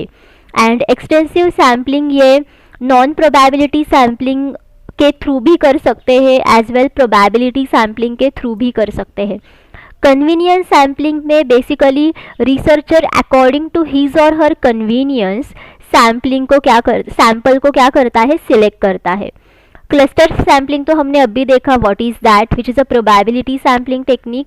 सो यहाँ पे जो आपका सही आंसर है वो है 4 out of the mentioned options which is not a non probability sampling. Now यहाँ पे आपको कुछ ऑप्शंस दिए हैं एंड इनमें से कौन सा नॉन प्रोबेबिलिटी सैम्पलिंग नहीं है। Judgmental sampling, cluster sampling, extensive sampling, convenience sampling. So ये तो हमने इसी सेशन में देखा कि जजमेंटल सैम्पलिंग यानी कि purposive sampling which is a non probability sampling, जहाँ पे आप नॉन रैंडमली सैम्पल्स को सिलेक्ट करते हो। एक्सटेंसिव सैम्पलिंग ये नॉन प्रोबेबिलिटी भी हो सकता है, प्रोबेबिलिटी भी हो सकता है। देन कन्वीनियंस सैम्पलिंग ये भी एक नॉन प्रोबेबिलिटी सैम्पलिंग टेक्निक है। सो यानी कि आपका जो सही आंसर आएगा वो आएगा cluster sampling which is a probability sampling technique. So this is your correct answer. What do we say that sampling that is for a non-zero selection chance? Now इनमें से कौन से सैम्पलिंग टेक्निक में इस तरीके की सैम्पलिंग होती है जिसमें ईच एंड एवरी पार्टिसिपेंट के पास नॉन ज़ीरो सिलेक्शन चांस है। नॉन ज़ीरो सिलेक्शन चांस यानी कि हर एक पार्टिसिपेंट के पास कुछ ना कुछ तो सिलेक्शन चांसेस है, मतलब सिलेक्ट होने के चांसेस है। Okay, so try to understand the meaning. So whether it is probability sampling, quota sampling, extensive sampling, non probability sampling, तो हमने देखा कि प्रोबेबिलिटी सैम्पलिंग यानी कि रैंडम सैम्पलिंग जिसमें हर एक इंसान के पास इक्वल चांसेस होते हैं कि वो एज अ सैम्पल सिलेक्ट में पार्टिसिपेट, मतलब एज अ सैम्पल वो स्टडी में पार्टिसिपेट हो जाए, राइट। सो इसमें हर एक इंसान के पास, हर एक इंडिविजुअल के पास कुछ ना कुछ तो सिलेक्शन के चांसेस होते हैं। दैट्स व्हाई प्रोबेबिलिटी सैम्पलिंग ये एक ऐसी सैम्पलिंग टेक्निक है जिसमें सैम्पलिंग इस तरीके से की जाती है कि each and every individual has a non zero selection chance. So ये आपका सही आंसर आएगा, that is probability sampling. And if you see all other options then they comes under non probability sampling techniques, जिसमें basically आप non randomly samples को select करते हो, यानी कि यहाँ पे हर एक के पास नॉन ज़ीरो सिलेक्शन चांस नहीं है, कई के पास ज़ीरो सिलेक्शन चांस भी हो सकता है, कई के पास नहीं भी। Okay, that's why here your correct answer should be 1. Okay, when the available population is dash we use a stratified sampling. So इनमें से कौन से सिचुएशन में हम स्ट्रैटिफाइड सैम्पलिंग को यूज़ करते हैं? जब पॉपुलेशन ऐसा है, टू स्मॉल पॉपुलेशन है या फिर वेरी लार्ज या फिर होमोजिनस या फिर हेट्रोजिनस। सो बेसिकली स्टूडेंट्स स्ट्रैटिफाइड सैम्पल ये हमें स्ट्रैटिफाइड सैम्पलिंग टेक्निक से मिलता है। इसका मतलब ये है कि इसमें आप रैंडमली सैम्पल्स को सिलेक्ट करते हो, जैसे कि हमने देखा कि इसमें बेसिकली आपके पास टारगेट पॉपुलेशन तो होता ही है and from that target population आप सब ग्रुप्स बनाते हो जिन्हें स्ट्रैटा कहा जाता है एंड उन्हीं स्ट्रैटा से आप रैंडमली सैम्पल्स को सिलेक्ट करते हो। सो इस टेक्निक का इस्तेमाल किया जाता है बिकॉज आपको ऐसे सैम्पल्स मिले which is the proper representative of the whole population. And target population में से सब ग्रुप्स बनाए जाते हैं बिकॉज टारगेट पॉपुलेशन बहुत ज़्यादा डाइवर्स होता है, उसमें डिफरेंट तरीके के सैम्पल्स होते हैं and that's Y each and every sample हम यहाँ पे सिलेक्ट करें, ईच एंड एवरी जो रिप्रेजेंटेटिव है पॉपुलेशन का उसे हम सिलेक्ट करें। सो उसकी वजह से हम क्या करते हैं, सब ग्रुप्स बना के उनमें से रैंडमली सैम्पल्स को सिलेक्ट करते हैं। दैट्स वाई इसका मतलब ये होता है कि जो पॉपुलेशन बेसिकली यहाँ पे होता है वो हेट्रोजिनस होता है। हेट्रोजिनस का मतलब होता है कि पॉपुलेशन में जितने भी सारे यूनिट्स है ये बेसिकली एक दूसरे के साथ डाइवर्स है, उनके बीच में बहुत कुछ वेरिएशंस है। सो हमें ये सारे के सारे वेरिएशंस हमारे सैंपल में चाहिए होते हैं। That's why we make the strata and from that strata हम रैंडमली सैंपल्स को सिलेक्ट करते हैं। Okay, out of the given options which will need the biggest sample size. Now इनमें से कौन से सैम्पलिंग मेथड में आपको सैंपल साइज बहुत ज़्यादा लगती है? Systematic sampling, proportional stratified sampling, cluster sampling, simple random sampling. So students, if you see all of these options, then ये सारे के सारे sampling के methods है and if you see ये सब के सब probability sampling techniques है. So if you see systematic sampling, then systematic sampling में आपके पास तो target population होता ही है, but this target population is basically in a finite size. यानी कि आपको पता होता है कि population में number of participants कितने हैं। सो आपको जैसे ही पता है कि फाइनाइट साइज है, नंबर ऑफ पार्टिसिपेंट्स कितने हैं, so you divide this population into intervals. जैसे कि फॉर एग्जांपल अगर आपके पास 100 पॉपुलेशन साइज है, then you make the 10 intervals of it and each interval contains 10 units. Okay, so आप क्या करते हो, पहले 1 से 10 तक जितने भी सारे यूनिट्स है इनमें से आप रैंडमली एक ही सैंपल को चूज करते हो। ओके, एंड फॉर एग्जाम्पल अगर आपने रैंडमली यहाँ पे केथ सैंपल को चूज किया है, so after that each interval में आप केथ सैंपल को ही सिलेक्ट करते हो एंड इन सभी को मिला के आपके पास एक सैंपल होता है and this is your sample which contains the participants जो आप आपके स्टडी में लेते हो। सो this is what systematic sampling. So if you see this, यहाँ पे फाइनाइट साइज है, इसका मतलब ये है कि यहाँ पे सैंपल साइज आपको ज़्यादा नहीं लगती है। सो ये ऑप्शन एलिमिनेट हो गया। प्रोपोर्शनल स्ट्रैटिफाइड सैम्पलिंग में जैसे ही आप ईच एंड एवरी स्ट्रैटा से रैंडमली सैंपल्स को सिलेक्ट करते हो, सो यहाँ पे यही एक डिफरेंस होता है कि यहाँ पे आप proportionately according to the population size samples को सिलेक्ट करते हो। सो यहाँ पे भी आपको पॉपुलेशन की साइज पता होती है। सो ये भी ऑप्शन एलिमिनेट हो गया। If you see simple random sampling, simple random sampling में आपके पास टारगेट पॉपुलेशन होता है but from that you randomly select the samples. So यहाँ पे अगर आपको पॉपुलेशन साइज के बारे में पता है या फिर नहीं पता है, इट डजेंट मैटर। सो अगर पॉपुलेशन साइज बहुत कम है, बिगेस्ट है, it also doesn't matter because आपको सिर्फ रैंडमली सैंपल्स को सिलेक्ट करना पड़ता है। सो ये भी ऑप्शन एलिमिनेट हो गया। So cluster sampling is your correct answer because cluster sampling में आपके पास टारगेट पॉपुलेशन बहुत बड़ा होना चाहिए because you make the clusters from the target population and उन्हीं क्लस्टर्स को आप as it is okay randomly select करते हो as your sample. Are you getting? And cluster sampling में जो आपके पास ये क्लस्टर्स होते हैं, इसमें बेसिकली एक खासियत होती है कि ईच एंड एवरी क्लस्टर में जितने भी सारे इंडिविजुअल्स होते हैं ये बेसिकली होमोजिनस होते हैं एंड दो क्लस्टर्स में अगर आप कंपेयर करोगे, ओके, सो ये जो इंडिविजुअल्स होते हैं ये बेसिकली हेट्रोजिनस होते हैं, यानी कि विद इन क्लस्टर जो इंडिविजुअल्स होते हैं उनमें कुछ वेरिएशंस इतनी होती नहीं है बट बिटवीन द क्लस्टर्स जो इंडिविजुअल्स होते हैं उसमें काफ़ी सारे वेरिएशंस होते हैं and that's why you need the biggest sample size ताकि आप बहुत ज़्यादा सैम्पल साइज को यहाँ पे सिलेक्ट करो एंड आप ऐसे सैम्पल साइज को सिलेक्ट करो which is the proper representative of the target population because target population पहले से ही बहुत बड़ा है। Okay, we use non probability sampling with the aim of. Now हम non probability sampling technique use करते हैं बट उसको यूज़ करते हैं बिकॉज उसके पीछे का हमारा एम क्या होता है, पायलट स्टडीज़ करने के लिए, क्वालिटेटिव रिसर्च के लिए, एक्सप्लोरेटरी रिसर्च के लिए, या फिर ऑल द मेंशन्ड ऑप्शंस।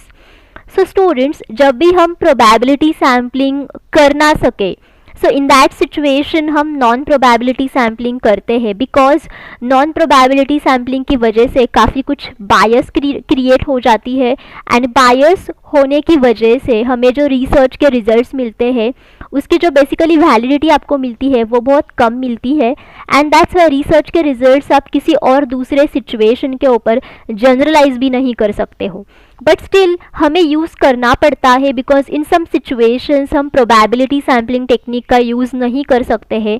जैसे कि अगर सैम्पल साइज बहुत स्मॉल है, और you can say population size अगर बहुत स्मॉल है, then in that situation you can't use, and that's why pilot studies में देखो पॉपुलेशन साइज बहुत कम होती है, सो आप रैंडमली सैम्पल्स को चूज़ नहीं कर सकते हो, it is not actually possible. So in this case you can use non random sampling. Okay, qualitative research में भी आपको एक क्वालिटी के बारे में स्टडी करना पड़ता है, सो रिसर्चर के पास एक प्रॉपर पर्पस होता है, एंड विद दैट पर्पस वो उन्हीं सैम्पल्स को सिलेक्ट करता है जिनके पास वो क्वालिटी है। So in this case as well उन्हें नॉन प्रोबेबिलिटी सैम्पलिंग को यूज़ करना पड़ता है। Exploratory research is again a qualitative research method type, जिसमें भी आपको बेसिकली काफ़ी सारे जो आइडियाज़ होते हैं रिगार्डिंग द रिसर्च प्रॉब्लम उनको कलेक्ट करना पड़ता है। सो उसे कलेक्ट करने के लिए आपको एक प्रॉपर क्वालिटी की ज़रूरत होती है, एंड उसे कलेक्ट करने के लिए आप नॉन प्रोबेबिलिटी सैम्पलिंग टेक्निक को यूज़ करते हो। सो here your correct answer should be what 4, because ये सभी के सभी ऑप्शन सही है। Okay, now the question 1 is parametric and non-parametric analysis commonly share the following. now इनमें से कौन सा कैरेक्टरिस्टिक और कौन सा कॉन्सेप्ट ऐसा है जो parametric and non parametric test ये दोनों भी कॉमनली शेयर करते हैं in their analysis data technique. Okay, so basically whether it is testing of null hypothesis only, या फिर chain of reasoning based on inferential statistics, या फिर statistics as means and frequencies, या फिर ordinal and interval scale data. Okay, so basically students parametric and non parametric test जो है ये दोनों भी स्टैटिस्टिकल टेक्निक्स है, बट पैरामेट्रिक टेस्ट ये काफ़ी सारे अजम्पशंस को फॉलो करता है regarding the data distribution under the population, and जो नॉन पैरामेट्रिक टेस्ट है ये किसी भी प्रकार के अजम्पशंस को फॉलो नहीं करता है regarding data distribution under the population. Okay, and that's Y students in दोनों के बीच में जो कॉमन शेयरेंस है रिगार्डिंग द एनालिसिस पार्ट वो ये है कि chain of reasoning based on inferential statistics. इसका मतलब ये होता है कि जो इन्फरेंशियल स्टैटिस्टिक्स का पार्ट है ये पार्ट बेसिकली दोनों भी टेस्ट कॉमनली शेयर करते हैं जब भी वो डेटा को एनालाइज करते हैं। सो इसका मतलब ये होता है कि जब भी हम लोग टेस्ट की हेल्प से कंक्लूजन्स निकालते हैं about the population based on sample data, so ये जो थिंग है ये कॉमन थिंग रहती है in both the parametric and non parametric test analysis. all of you getting, and that's why your correct answer should be 2.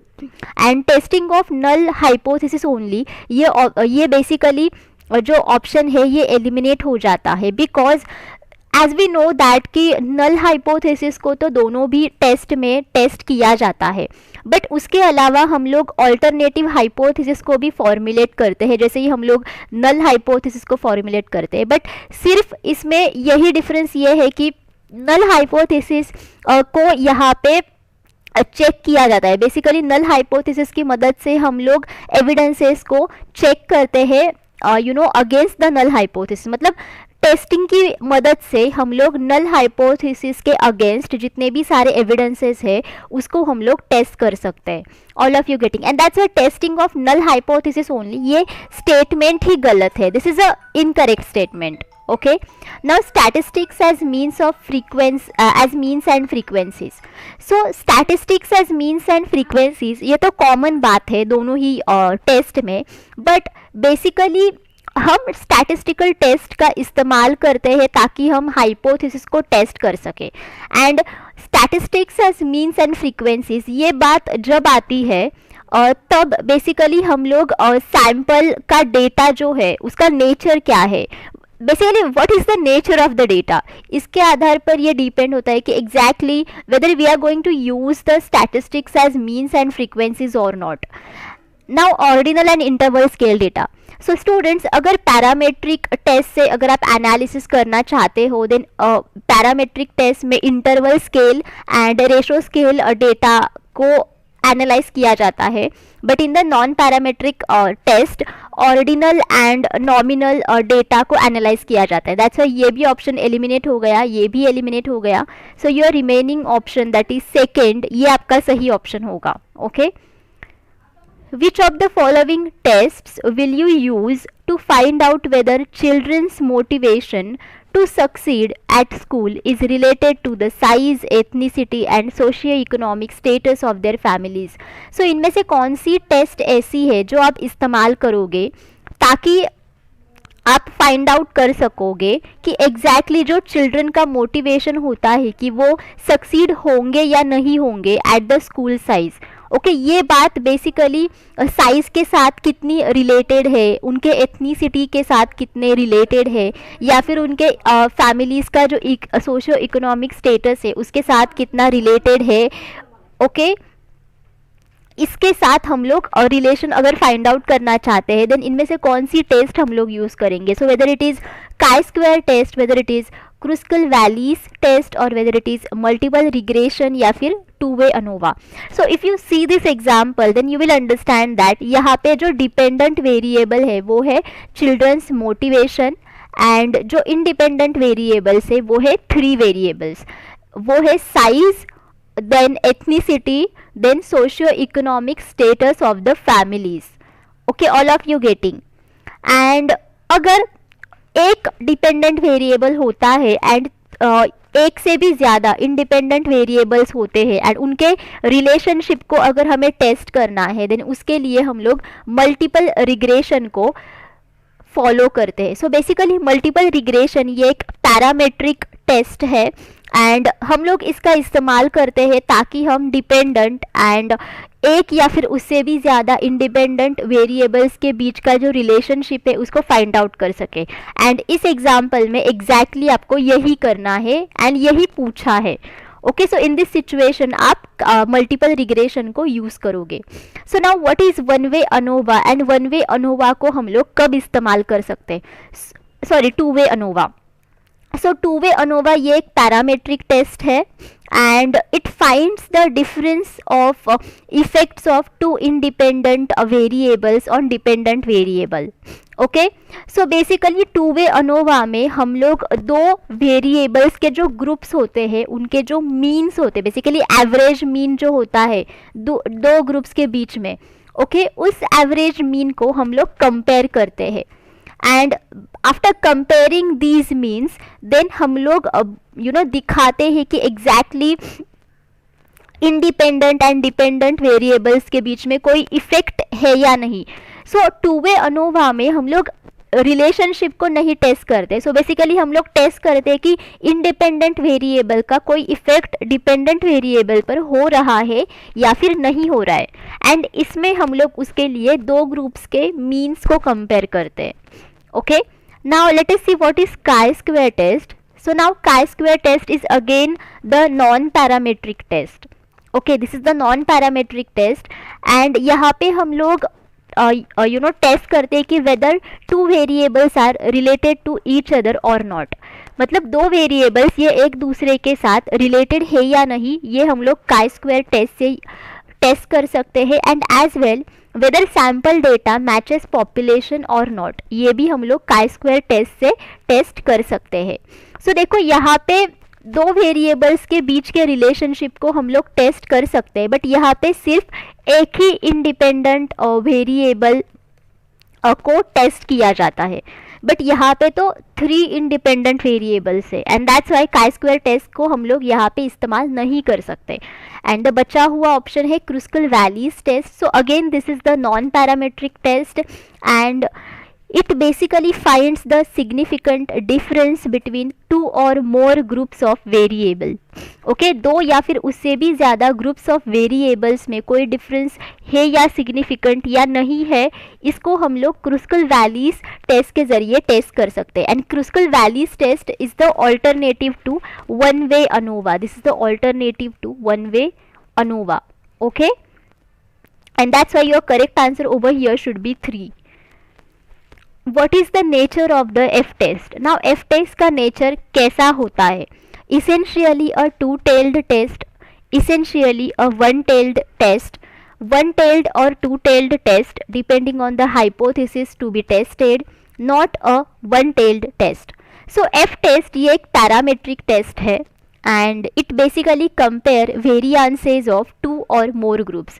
दो या फिर उससे भी ज़्यादा ग्रुप्स के बीच का जो वेरिएंस होता है उसको हम लोग F टेस्ट के ज़रिए कंपेयर कर सकते हैं. So nature of test depends on hypothesis being tested. Okay, so F test का जो नेचर होता है, ओके, ये बेसिकली हाइपोथेसिस जो हम लोग टेस्ट करते हैं उसके ऊपर डिपेंड होता है. Okay, and test can be either one tailed और two tailed depending on directionality of hypothesis. मतलब हाइपोथेसिस का जो डायरेक्शन होता है उसके आधार पर ये चीज़ डिपेंड रहती है कि whether it is one tailed और two tailed. All of you getting? And अगर वन टेल्ड टेस्ट है देन इसका मतलब है कि हाइपोथेसिस को डायरेक्शन है, एंड अगर टू टेल्ड टेस्ट है देन इसका मतलब ये है कि हम लोग हाइपोथेसिस के डायरेक्शन के ऊपर ज़्यादा फोकस नहीं है. And that's why your correct answer should be 3, one tailed या फिर two tailed test depending on the hypothesis to be tested. So this should be your correct answer. Parametric test, unlike the non-parametric test, makes certain assumptions about. Now parametric test ये काफ़ी चीज़ों के ऊपर assumptions बनाते हैं but non-parametric test नहीं बनाते हैं. So parametric test इनमें से कौन से ऑप्शंस ऐसे हैं जिनके आधार पर अजम्पशंस बनाते हैं? So whether the population size या फिर अंडरलाइंग डिस्ट्रीब्यूशन या फिर द सैम्पल साइज या फिर none of the above. So parametric test ये पॉपुलेशन के अंदर जो अंडरलाइंग डेटा डिस्ट्रीब्यूशन होता है उसके आधार पर अजम्पशंस बनाते हैं. And that's your correct answer over here should B 2. Okay, that is the underlying distribution. The following statements may be either true or false. So identify the correct answer by using the codes given below. So यहाँ पे हमें काफ़ी सारे statements provide किए गए हैं and हमें यहाँ पे identify करना है कि इनमें से कौन सा statement सही है and कौन सा गलत है. So let us see first of all different statements. Parametric tests should be used when the population values are normally distributed. Parametric tests should be used when the variables described are expressed in nominal scale. Parametric tests should be used when the samples have equal or nearly equal variances. Parametric tests should be used when the subgroups under investigation should have the different values. Okay? So students, जो पहला statement है that is parametric tests should be used when the population values are normally distributed, ये सही statement है because parametric test हम लोग इस्तेमाल करते हैं जब भी जो population होता है उसके अंदर जो data distribution होता है वो normal होता है तब, right? And this is the most important assumption of the data distribution for parametric test. So ये सही है. Then parametric test should be used when the variables described are expressed in nominal scale. ये गलत है because parametric test हम लोग use करते हैं जब भी variables जो होते हैं those are expressed in either interval या फिर ratio scale. nominal scale ये ऐसा scale है जिसमें जो data होता है उसको हम लोग सिर्फ कैटेगराइज कर सकते हैं. हम लोग डेटा को क्वांटिफाई नहीं कर सकते हैं, हम उसको मेजर नहीं कर सकते हैं एंड दैट्स व्हाई ये ऑप्शन गलत है बिकॉज पैरामेट्रिक टेस्ट में हमें इसकी सख्त ज़रूरत पड़ती है. So variables described over here are expressed in either interval और in ratio scale. Now parametric test should be used when the samples have equal or nearly equal variances. So this is the true statement. Because basically ये statement partially true है, because कभी कभी parametric test में equal variances होने चाहिए, कभी कभी नहीं होने चाहिए। Okay, but basically parametric test का ये एक अजम्पशन ही होता है कि सैंपल्स शुड हैव इक्वल और nearly equal variances, but parametric test में कुछ टेस्ट ऐसे हैं जिसमें वेरिएंसेस अनइक्वल भी होते हैं। ओके, दैट्स वाई ये स्टेटमेंट पार्शियली सही है, बट इन दिस केस ये ट्रू स्टेटमेंट है। And parametric test should be used when the subgroups under investigation should have different values. So ये गलत है, बिकॉज पैरामेट्रिक टेस्ट हम लोग इस्तेमाल करते हैं ताकि हम सब ग्रुप्स जो होते हैं उनको हम लोग कंपेयर कर सके एंड उनको हम लोग टेस्ट कर सके कि वेदर डिफरेंसेस है या नहीं। एंड दैट्स व्हाई अगर पहले से ही डिफरेंट वैल्यूज होती है देन ऑब्वियसली हम उसको टेस्ट नहीं कर सकते। ओके, दैट्स व्हाई ये गलत स्टेटमेंट है। So your correct answer over here should be 3, because पहला स्टेटमेंट सही है, दूसरा गलत है, तीसरा सही है and the fourth one is false. Which of the following statements are true. Now again यहाँ पे आपको काफ़ी सारे स्टेटमेंट्स प्रोवाइड किए हैं एंड हमें इनमें से सिर्फ सही स्टेटमेंट्स को आइडेंटिफाई करना है। A good major of dispersion is not duly affected by extreme observations, यानी कि जो सही मेजर ऑफ डिस्पर्जन होता है या फिर जो अच्छा मेजर ऑफ डिस्पर्जन होता है वो एक्सट्रीम ऑब्जर्वेशन से अफेक्ट नहीं करता है।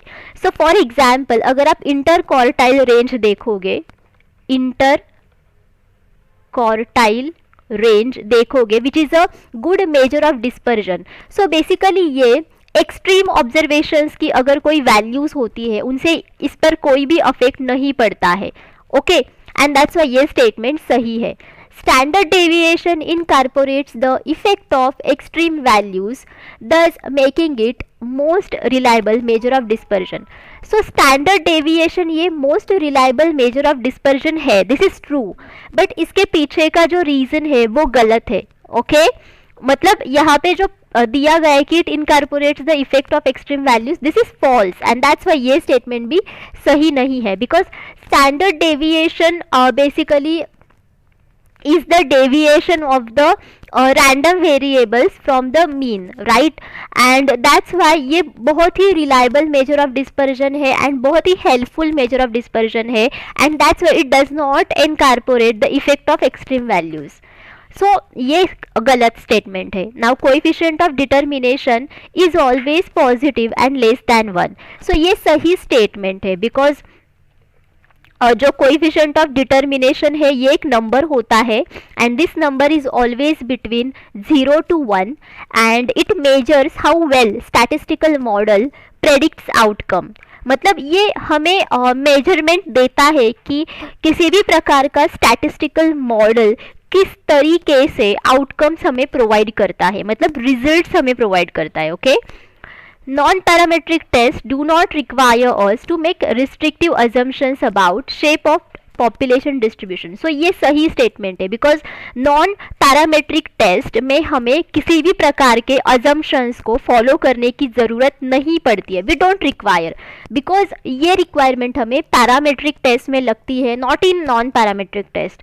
सो ये सही स्टेटमेंट है and Z test can not be applied when population is normal. So again this statement is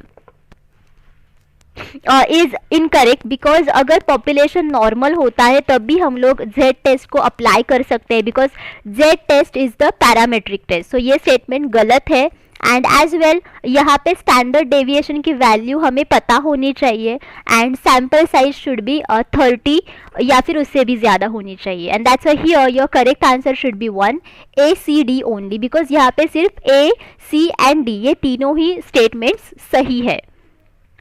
Which of the following are the assumptions underlying the use of parametric statistics? Now इनमें से कौन सी assumptions हम लोग follow करते हैं जब भी हम पैरामेट्रिक टेस्ट्स को फॉलो करते हैं? So whether the variable being studied is continuous, measurements are based on nominal or ordinal scale, scores are normally distributed, variances over two groups are equal. So as we have seen earlier in this video, variable being studied ये continuous होनी चाहिए। Continuous का मतलब होता है कि ये इस प्रकार के वेरिएबल्स होने चाहिए जिनको हम इंटरवल या फिर रेशो स्केल से मेजर कर सके, एंड दैट्स वाई ये सही अजम्पशन है। As well scores are normally distributed, ये भी सही अजम्पशन है, बिकॉज जो डेटा डिस्ट्रीब्यूशन नॉर्मल होता है पॉपुलेशन के अंदर, तभी हम लोग पैरामेट्रिक स्टैटिस्टिक को फॉलो कर सकते हैं, right. And variances over two groups are equal, yes ये भी सही अजम्पशन है, बिकॉज अगर दो ग्रुप्स के वेरिएंसेस सही है देन और इक्वल है, ओके तभी हम लोग पैरामेट्रिक स्टैटिस्टिक को फॉलो करते हैं। And measurements are based on nominal और ऑर्डिनल स्केल, ये गलत अजम्पशन है, because measurement should be based on interval या फिर ratio scale. That's why here your correct answer should be 2, A, C and D only, because A, C and D ये तीनों ही options और statements ऐसे हैं, जो अजम्पशंस ऐसे हैं जो हम लोग फॉलो करते हैं जब भी हमें पैरामेट्रिक टेस्ट से किसी भी डेटा को टेस्ट करना होता है। Now next is which of the following tests is an example of non parametric method. Now इनमें से कौन सा मेथड ऐसा है जो नॉन पैरामेट्रिक मेथड का एग्जाम्पल है। So whether it is T test, Z test, sign test और all the above. So obviously इनमें से सिर्फ साइन टेस्ट ही ऐसा है which is an example of non parametric method, because T test and Z test ये दोनों भी पैरामेट्रिक मेथड के एग्जाम्पल्स है, okay. That's why sign test is an example of non parametric method, and इसका पूरा नाम है Wilcoxon signed rank test, okay. And अगर पेयर्ड सैंपल टी टेस्ट हम लोग नहीं कर पाते हैं which is a parametric test under certain assumptions और conditions, then in that case हम लोग साइन टेस्ट को करते हैं, because paired sample T test का ये ऑल्टरनेटिव है। पेयर्ड सैंपल टी टेस्ट का ये क्या है, ऑल्टरनेटिव है। एंड इसमें डिपेंडेंट वेरिएबल के ऊपर आप टेस्ट करते हो, एंड यहाँ पे दो सैंपल्स होते हैं, okay. chi-square test is an example of, now all of you understood that now chi-square test is an example of what, non parametric test. ये तो हमने इसी वीडियो में देखा कि ये नॉन पैरामेट्रिक टेस्ट का एग्जाम्पल है। Kruskal-Wallis test is the non-parametric alternative to dash. So Kruskal-Wallis test ये non-parametric test है, but ये इनमें से किसका alternative है? So whether it is factorial design, whether it is one-way ANOVA या फिर two-way ANOVA या फिर none of the above. So students, the correct answer to this is 2, that is one-way ANOVA, जो कि मैंने आपको पहले भी इसी वीडियो में बोला था कि अगर आप किसी भी सिचुएशन की वजह से वन वे अनोवा नहीं कर पाते हो which is the parametric test, then in that situation आप क्रुस्कल-वालिस टेस्ट कर सकते हो which is the non parametric alternative to it, okay. So students, thank you for watching this session. I hope all of you understood whatever I have discussed with you in this session. But अगर आपको कोई doubt है आप मुझे comment करके पूछ सकते हो, ओके।